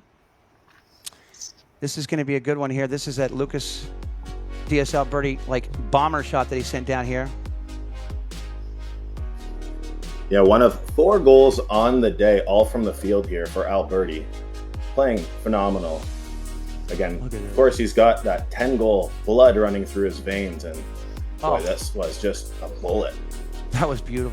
I thought it was going to be the other long-distance like bomb that he sent earlier in the game, but I think that's probably the better one of the two for sure. Okay, let's check out the last play of the last chucker there before we get this chucker underway. Yeah, we'll see Torres here. He's going to kind of put this one behind. He doesn't really alter his line too much as Schwenke comes across the front end. That's kind of what I'm thinking too. So again, we'll have to wait for the official call. Levi Torres just sent me a message that he thinks it was definitely a foul on Leon Schwenke. That's Miguel's son. I love it. I love it. Yeah, they're watching from Texas right now. Oh, that's great. Yeah, I saw Chloe commented earlier on the live stream here. So this is Kit and Kemet watching from Sheridan. Very nice. Kit Laidlaw. So procedurally, of course, Toby, for those of you at home, if you don't know, foul at the end of the chucker there, the umpires will announce the call now once all the players are back out on the field. And Okay. Toby, from your gasp and body language, there's a yellow card. Yeah, you got it. And yeah, here. So we're going to get all right, so I think what they're blowing here was originally a penalty 2 with a dangerous riding yellow card, which effectively makes that a penalty 1. And so it'll be an automatic goal. So the score now is 10-9. And then La Karina will get possession back at center. Remember, it used to be that when you got a penalty 2 and a yellow, it would be it'd be the make it take it one. You know, if you miss a 2, you get a rehit. If you score, you come back and get a 5 from the center. We changed that this year. So if you have a yellow card and a penalty 2, it effectively becomes a penalty 1. Automatic goal awarded for La Karina. 10-9 now the score, and then they keep possession back at center field here. So a great way to start off this last chucker for La Karina. Huge. Not only does it give them confidence, they don't even have to worry about the penalty, and now they start with a possession play. I mean, down by 1, couldn't ask for anything better to start the 6th chucker. Absolutely agreed, Patrick, for sure. Now, we've seen Lucas sending bombs downfield all day long, so I guarantee you, if he wants to, he's within range. One tap and a hit. Yep. Let's see, Justin. Oh, No. he didn't listen to you, Justin. He should have, though. Here you go. Schwanke breaks up the play. He'll leave it now, and it's going to be Torres. Goes ahead, tries to send this one down to tie it up right here. Coming in, Grant with, taken by Gracida. Goes to shoot. Now Santi. Well done, Santi. Way to be there and send it on through. We got a tie ball game now, and that's effectively a 2-goal swing on that play from that last foul of the 5th chucker. Yeah, Alberti wanted a foul before.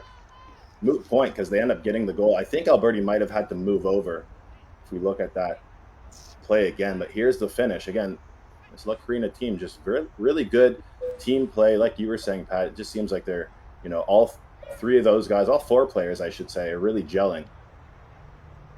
And I'm very impressed with the way Santi Torres is playing today. He's just been, really just looks calm and just ice in his veins all day so far. Just a killer on the field now, and he's really been making some great plays. But here comes the other way, Antelope sending it down. Now, Versalino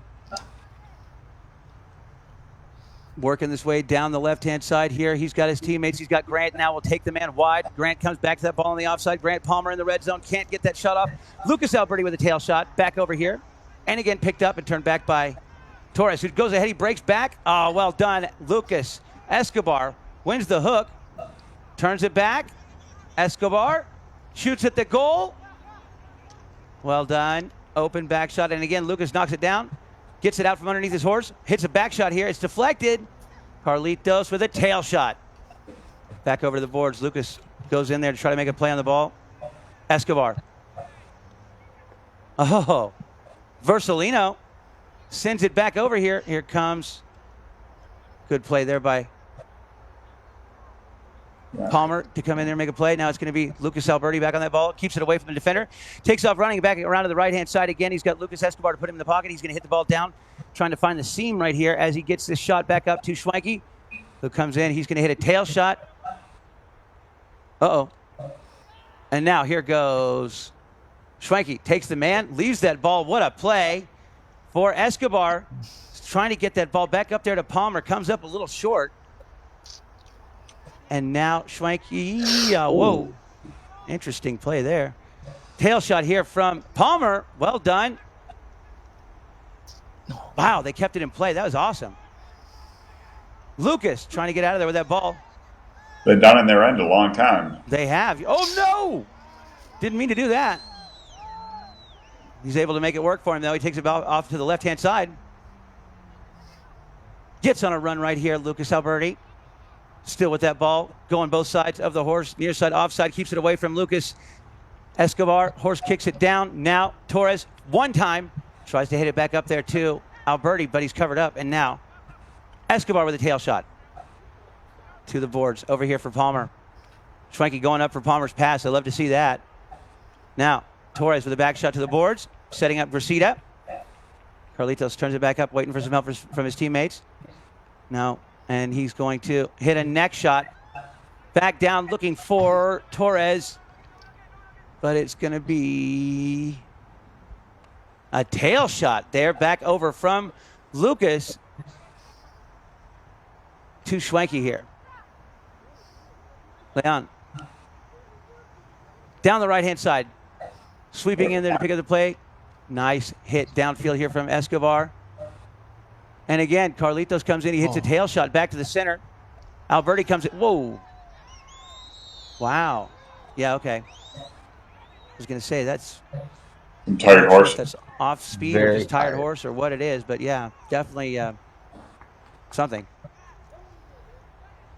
Man, it seemed like no one could get a hold of the ball until Antelope there right at the end. I mean, so Yeah. many just unfortunate kind of shots. Yeah, just a little too much angle, I think. And speed. Yeah, definitely. So maybe an injury timeout here. Alberti dismounted. So it could be an all-may change, but he does look, like he is lingering a little bit there. Sometimes those bumps hurt you as much as they Mm-hmm. hurt the other person. Yeah. Not sure if he was grabbing at his ankle or his jockey muscle there. I will say we're really fortunate to have Brian Boyd, who's bought a ranch in San now to be part of this part of the community for going forward, which we feel really fortunate about. It's a great addition to the community. Definitely. I think it cut out there a little bit, but Justin was talking about the property Brian bought up in San Ynez, right across the street from Memos, and seems like he's going to be a long stay here for sure. Okay. Boy, I tell you what, we know that Escobar's been playing injured, and I'm pretty impressed with his play today. I think the only thing where I could tell maybe where you can see where he's a little injured is when he's been able historically to just crush the ball, especially this winter in the Wellington Polo Tour in the 16 goal. He was really crushing it today.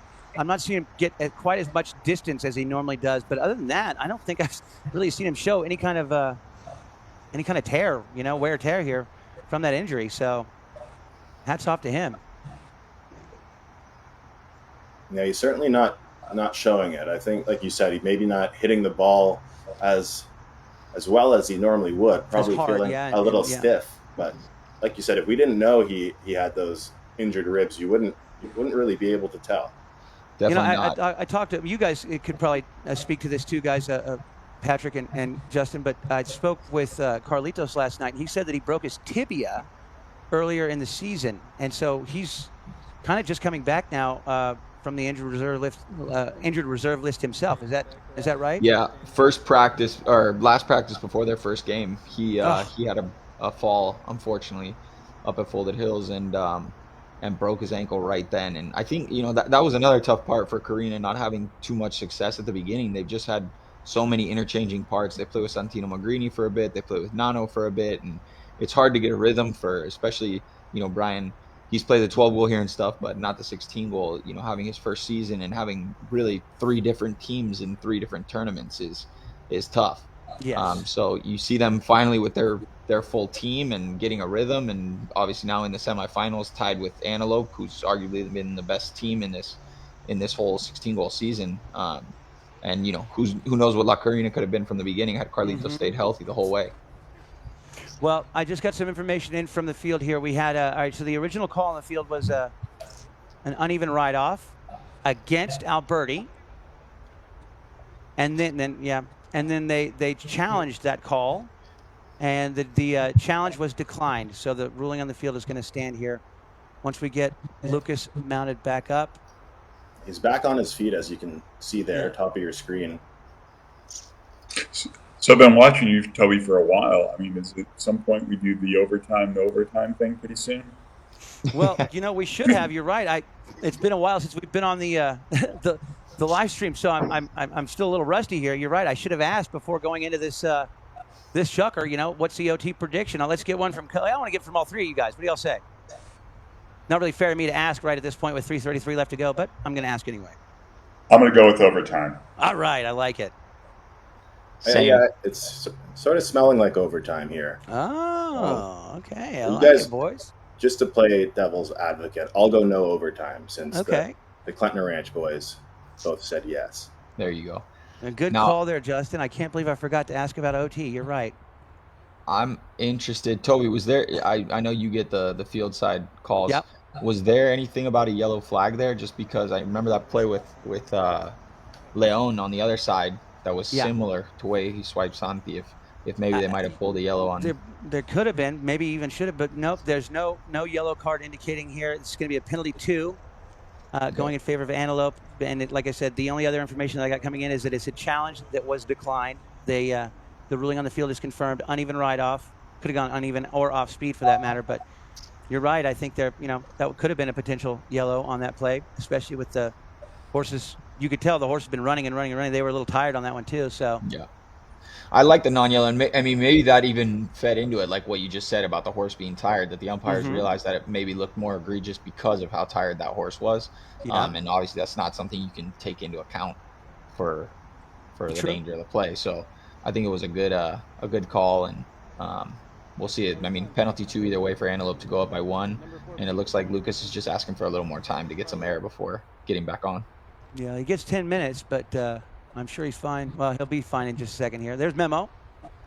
I can see Memo off screen. Here comes. Oh, I thought he was going to. I thought he was taking that shot right there. I was like, wait a second, what are you doing? There's the ball. Visualization. Exactly. He missed that 2 earlier, so he's. That's true. Even though he's been perfect since then, that missing the 2 is still in the back of your mind for sure in this game, especially with this important moment. Mm-hmm. Maybe some psychological games here, icing the kicker, so to speak, icing the penalty shooter, making Good way to put it. Got to think about it for a long time, and like you said, he has that miss on his mind already. Definitely, good point. That's a good point, Cody. Yeah, we'll see what they do here. They have a pretty intelligent coach down there, so yeah, wouldn't be surprised if there's some tactics. I mean, listen, he was injured. I'm not saying there was anything wrong with it. Coach might have just said, "Hey, don't hurry back on. Yeah, make sure you're feeling good." And doesn't matter either way because Versalino's able to send it on through, pick up the point, break the tie, take the lead, and make the score 11-10. How many goals does Pipe have now? Like 41. He has 8 on the day. 8 goals on 11, the day, huh? And 4 of those coming from the penalty line. So 4 from the penalty line, 4 from the field. Okay. That's a pretty good day at the office. Not too bad. All right, here we go. Ball's in play. Yeah. We'll let the umpire sort out who is going to be wrong on this one, but I think they're going to go against La Karina here. Yeah, riding in from behind. Looked like he almost had that one, but just a second late, I think. Right here, yeah. Yeah. Yeah. It's the same call we've seen. This is the 3rd time today, right? Yeah. Just riding in from that, but. Yep, riding into the swing. 25 from the spot.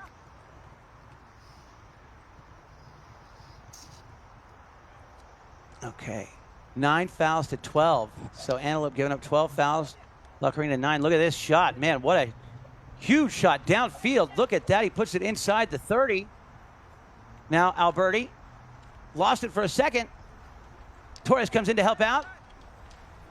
And it's going to be Versalino with it. Back shot there to set up Schwenke. Leon fights off that defender. Trying to dig it out from underneath his horse. Ooh! Hello.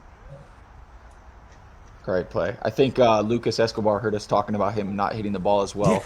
Exactly. Good call, man. Wow, what a bomb that was, huh? Yeah. Heads up play there by Santi to recognize that Leon lost that under his horse and pushed that line. Mm-hmm. I mean, that might have just saved the game. Oof.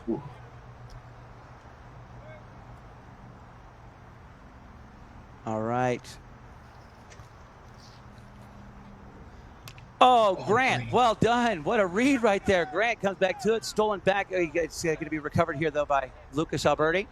He's going to leave it now for Torres, who takes it around to the left-hand side. Santi, oh, man, they're trying to give it up here. And now here comes Grant Palmer. He gets hooked on the play. Torres back on it, down to 2:18 on the clock-ish. As Torres goes ahead, he winds up. Good job, Grant. Again, he just keeps coming back for more and more. Look at this. Well done, Lucas. The ball kicks forward by the horse. Look at these guys pushing right here. Torres finally wins that play. Picked back up by Escobar. Well done, Lucas. What's he going to do with it here? He's going to try to turn it back. The horse kicks the ball over the boards for a knock-in. Lucky there for La Karina. Mm-hmm. Sometimes these games get really tight and everyone starts getting really cute and getting away from what they did. Like they were hitting before, and now they start. Good point, Justin. It's dangerous. Yeah. I like how you put it. They start getting cute. I like that. That's a good way to put it. Grant, well done once again. I tell you what, he's done some work here. Open back shot. Look at this. Escobar. Oh man. No. Nice try. Great play, though, by Grant Palmer. It seems in these past couple knock-ins here, it's almost like La Karina is going too far forward. Antelope stopping them, then they have the numbers going back on the short field. Well, I tell you what, Grant's been really good. Twice he's met Lucas Alberti here on set plays. Now picked up here by Torres, flips it forward, then back to the offside, takes off with it there. Now it's going to be Lucas again here. tries to keep it alive. I think he put it there, so I don't think you'll see a whistle on that one. And then, Come on, Brian. well done, Gracida. Near side tail shot. Back around coming in. It's going to be, whoa. Somebody. Let's see what they decide to do here. Yeah, I think Leon had a near side there. I mean, think so Santi- too. That's my first instinct, yeah. Not a good time. Sorry, there, Justin. Not a good time to make a foul, but go ahead. No, not at all. I was just thinking that Grant was doing really well on the knock-ins because I noticed that in the Wellington Polo Tour, the Escobar team, when they were playing with Pipe too, they did that. They lined the sponsor up with somebody on the knock-in, and that sponsor was doing a lot of balls too, meeting it. It was just it's a technique that I hadn't really seen anyone else use with them. Yeah, that's a good point. Because look where Grant's lined up right with Leon on the, so he's kind of meeting two people with this. Yeah, exactly. If they tap it too far, which we've seen a couple times here, then he just rushes in and tries to meet it, and it's been relatively effective for him today. I mean, at least breaking the play up and not letting him really, for sure, get something going. And Leon's still there in case he gets by. So exactly. And I think Antelope might be challenging this one, Toby. Yep. Probably just came up right now. We do have a challenge on the play. No, you have to, right? Yeah, you have 42 to. seconds left. Yeah. You still have one. No point. What is it? 42 seconds. Absolutely. Huge call right here. Yeah. Sometimes the clock that we have and the actual clock are different. So I'd be interested to see if that is exactly right. 44, yeah. There we go. That was a real quick change. Okay, so challenge declined, right away violation. Yep. Penalty 3. But I don't blame the challenge at all. I mean, yeah, that's, here we go. Look at this. OT prediction looking good, boys. Looking pretty good, but they got to put it in first. Pressure cooker here. But they've missed 3 and a 2, correct? They're saying, can we hit a 4, please? Yeah. Exactly. Much prefer that. Penalty 3. Although, here and then they've missed a couple 4s today as well. So it's. Did they? Okay. Yeah. A couple 4s, a couple 3s, and a 2 or 2. I mean, they missed 2. I remember. They missed the 3 and a couple 4s, and then Pipe missed the 2. Yes. But Carlos did miss a 2 too. No, but he just missed the 3. Yes, he missed the 3. Yeah. But I don't see him missing this one. He's got some ice in his veins. When the game's on the line, winners want the ball, and I guarantee you, Carlitos right here, he knows he's got to make this one. Look at that.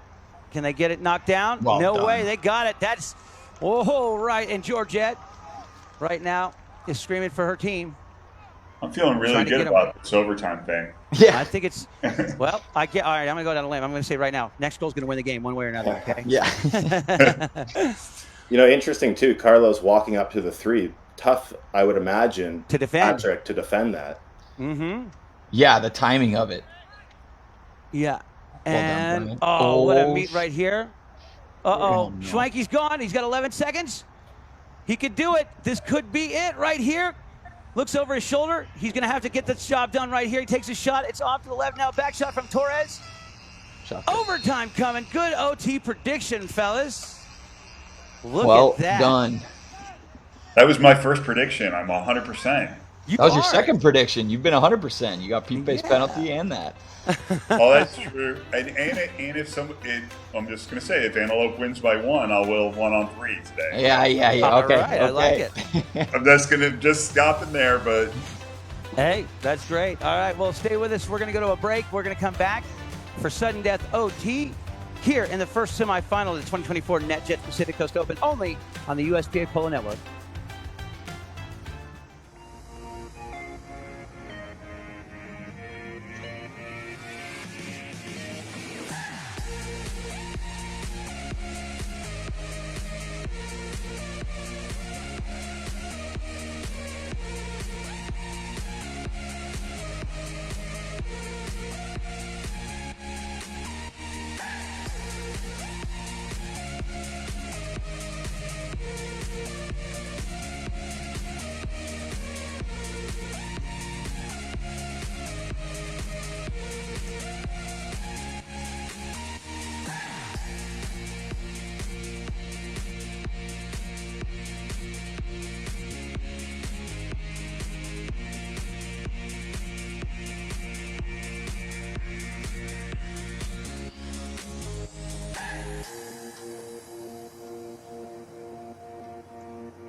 far as barns go, it's 10 points.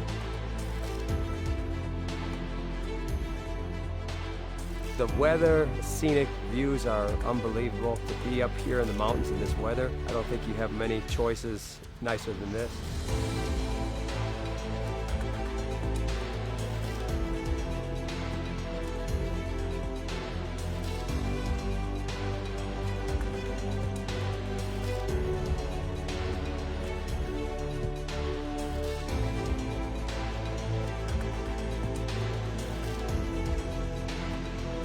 I feel like we have some really competitive polo up here.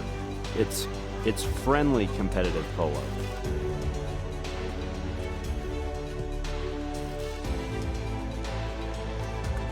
The place is amazing.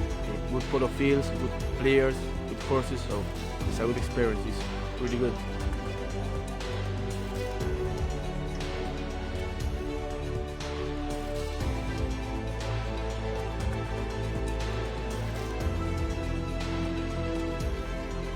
Club. They have empanadas there. They have Argentine-style barbecue. I'm in love with this place. The club is really nice. The people is really good.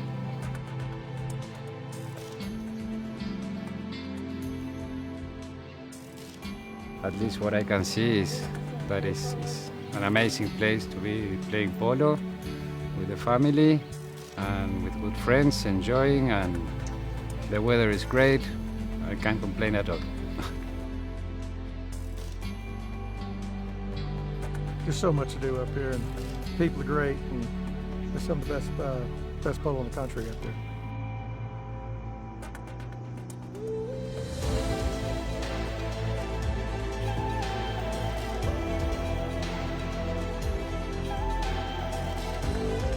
I think this is the place to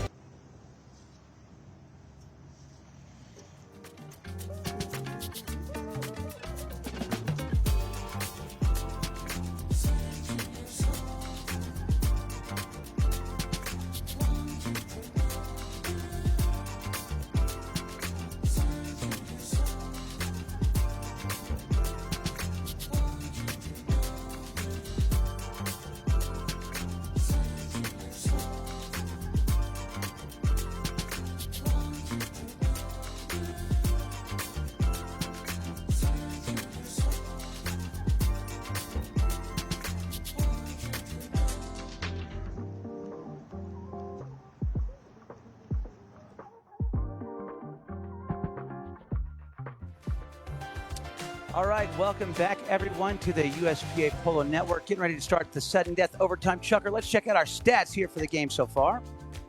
Should be pretty even, right? We're all tied up, but take a look here. 60-43 shooting. Antelope did get into a little bit of foul trouble, but they're able to get this game into overtime. Throw-ins pretty much dead even. You can see a few misses from La Karina. Kind of the But difference. look at the penalty shots, though, huh? Yeah, that's really the difference is those missed opportunities from the penalty line. Yeah, 5 for 6 and only 2 for 6 there. Yeah, definitely. So, well, I always like to say OT's over in the first 50 seconds to the last 50 seconds of the chucker. Let's see what kind of game is going to be here. This could go and be one of those last 50 seconds kind of overtime chuckers here, the way these two teams have been playing. They just great defense on both sides. Or they could just jump out and score right here. You never know. Yeah, we'll have a knock-in for La Karina. Correct, or is it a throw-in? No, it's right a throw-in. Yeah, it was still on the field. Yeah. My mistake. I was going to say, though, Leon Schwenke there had a moment for redemption after making that foul to give up the game-tying goal.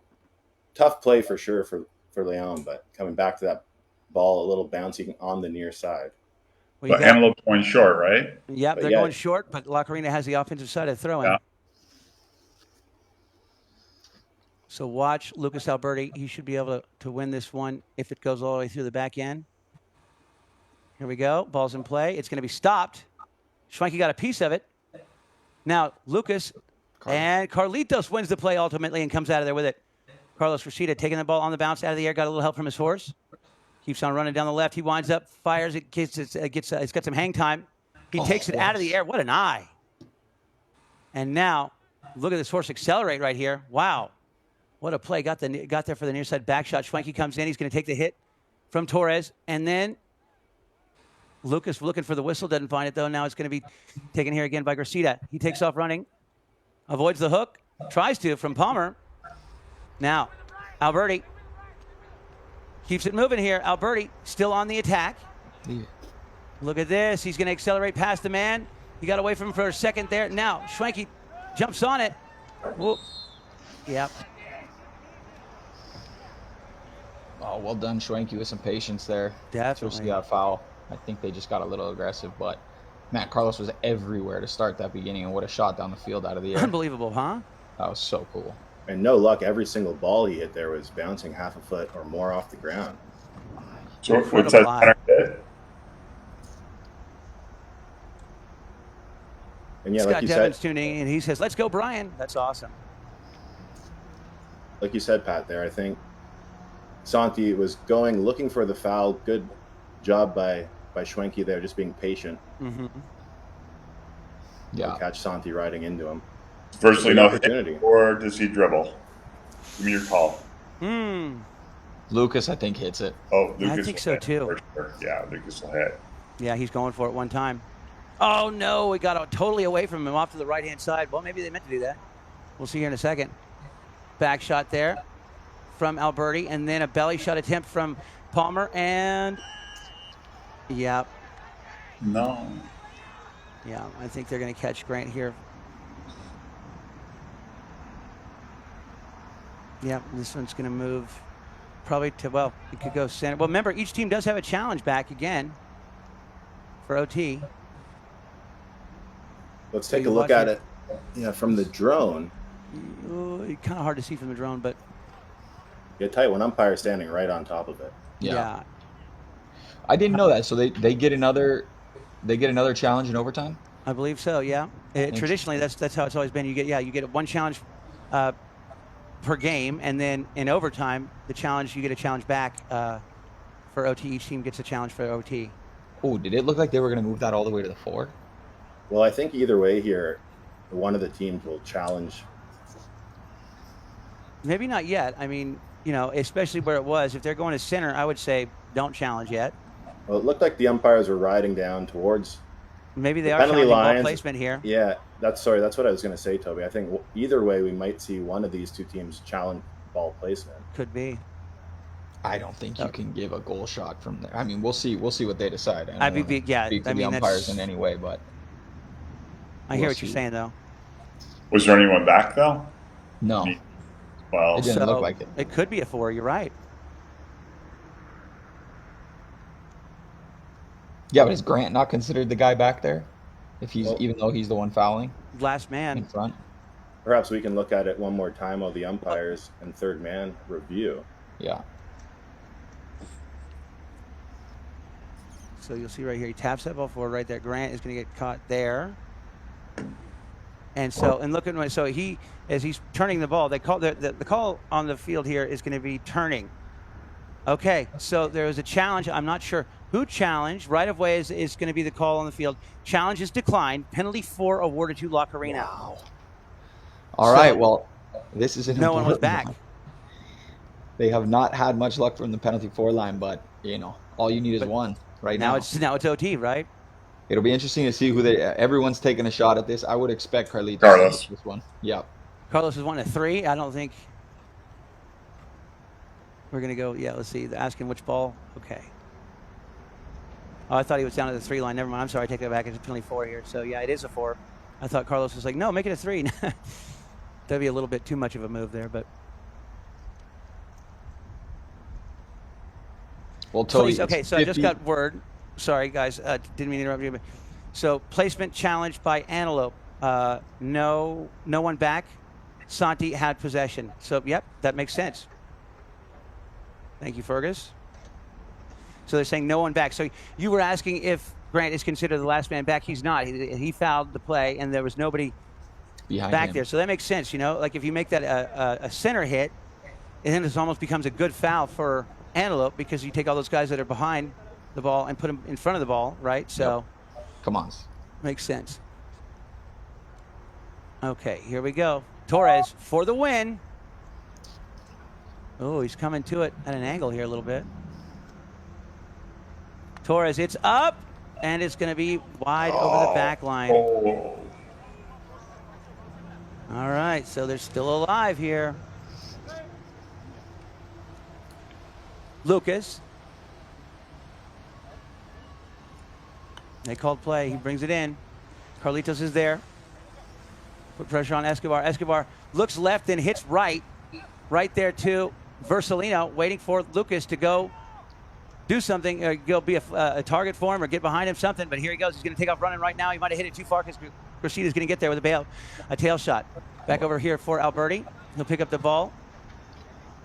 Alberti keeps that ball away from the defender. Now takes back off to the right, trying to get around Versalino here. Look at this. Lucas drags it forward again. Here comes his shot on goal for the win. Overcut it. Oh, man. Just off the heel of his mallet a bit there, I think. And he overcuts it wide left. Jody Roberts, the best flagger of all time, just knew exactly where to set that ball down, too. Escobar, way downfield on the right. Hits it straight, looking for some, oh, man, well done. Now Torres will be challenged by Schwanke. Lays a hook on him. Torres wins the play momentarily. Able to get back to it here. Now waiting for those defenders to get out of his way. Turns it back, gets out of there. Takes off running, trying to get away from Schwanke. He's able to keep it away from him. Hits it forward right here, pushing. And now he has to give it the right away because it's going to be Escobar here to hit the tail shot. There it is. Back over here looking for Schwanke. Makes the hook, leaves that ball there for Versalino, who hits it back up to Palmer. Grant right there with Brian. Jumps over the boards. Uh-oh. Whistle on the play here. Yeah, I think Santi jumped on that line quickly and got it. Yeah, I think you're right. Spot hit here. But yeah, right of way infraction or reach. We'll see what they right away call here. But yeah, Pat, you good eye there. It looked like Lucas came in front for sure. Not a bad foul to make if taking a chance like that. You got to take chances in OT. I mean, we're already 3 minutes in. Here you go, Lucas Alberti on the attack once again. He's going to go ahead and shoot from distance this time. Put it up there to Gracida. Carlitos sends it back, and now it's going to be turned back by Esco. Oh, he doesn't connect, and here comes Versalino. He does connect on his back shot. Santi. It's going to get to it now. Santi's going to turn that one. Schwanke tries to steal it away on the near side. What? Well done, Luca. Oh, Torres. Oh, Santi, man, doing some work here today. Look at that. Sends it back. And he's there telling him to turn it there. Lucas having a little trouble. He gets it back under control. Now gets his throat cut right there by Brian Boyd. And then back to the inside. Here, the shot for the win. It's going to be over the back. Man, what is that? Fourth miss now here in the overtime chucker for them, I think? Yeah. Wow. And good job. Lucas was asking for the foul there, but it looked like before he turned, Brian went in there and made a clean play on him to get that ball off of him. Good play by Brian there. Okay. Lucas bringing the ball into play at a casual pace. Gracida there. Keep the pressure on him. Now he's going to hit it back to the left. Look at that. Back over here with lots of angles so that only Versalino can get there without fear of fouling. And he's going to go ahead, tap it here. Lucas must be going downfield. No, he's going to come in behind, give him some breathing room. Oh, no, he gave it away there to Alberti. Well done, Lucas. And now Versalino back on the attack. Are they going to make this one? Yeah, they get it past midfield. Brian Boyd picked up again here by, next shot there from Versalino. And now here comes Lucas Escobar, sends it down to Schwanke for the win right here. Can he get it done? Gracida takes him out. Good play by, oh, wow. Wow. What a goal. That is game right there. Final score, 12-11. I was like, why isn't Carlitos hitting the tail right there? He had it. Yeah, credit to for his man. Credit to Schwanke sticking with that. Yeah. Finishing the play there. What a great goal. This is awesome. We got to see this one again. Here it is again. Yeah, there's the bump, and yeah, Carlos just couldn't get there. Maybe thinking Santi was going to be able to get there, but Schwanke just stayed with it, got back to it. Wow. What an amazing first game, though, huh? Yeah. It really was. Absolutely. What do we have with there? Let's see. Are they discussing something here? Are they talking about? Saw him shaking hands. I'm sure they're upset with it, but they can't. Nothing to challenge if there was no call in the play. It looked clean from everything we saw. Well, let's see right here.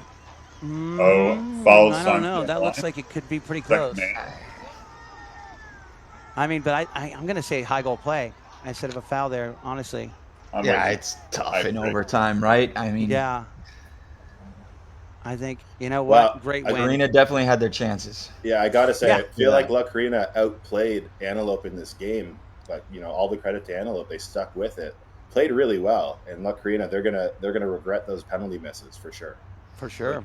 Thank you, guys. I got to get back to work. My boss is going to start yelling at me if not. All right. For Patrick Yurts and Justin Klintner and Cody Offen, I'm Toby Wayman. Thanks so much for tuning in. Tune back in with us here in about an hour for the next game, the second semifinal of the 2024 NetJets Pacific Coast Open, only on the USPA Polo Network. We'll see you then. Thanks for having me. Oh, there is a challenge. Hold on. Wait. I take that back. No. They do have a challenge on the play. Wow. You can challenge a non-call? If there was no I didn't whistle. know that. I think that's game. They're riding back out there in this tournament. Hold on. It Yeah. looks like they're shaking hands now. Hold on. Yeah. I don't know what's going on here. Just all right. So it's over. Yeah, it's over. All right. All right. Thanks everybody for tuning in. We'll see you in, like I said, about an hour or so for the second semifinal. Last thing, Justin was right on all his predictions. Good call. 3 for Well done, 3, by the way. Yeah. Somebody's getting a raise. See you guys. Thanks again, guys. All right. Thank you. Take care.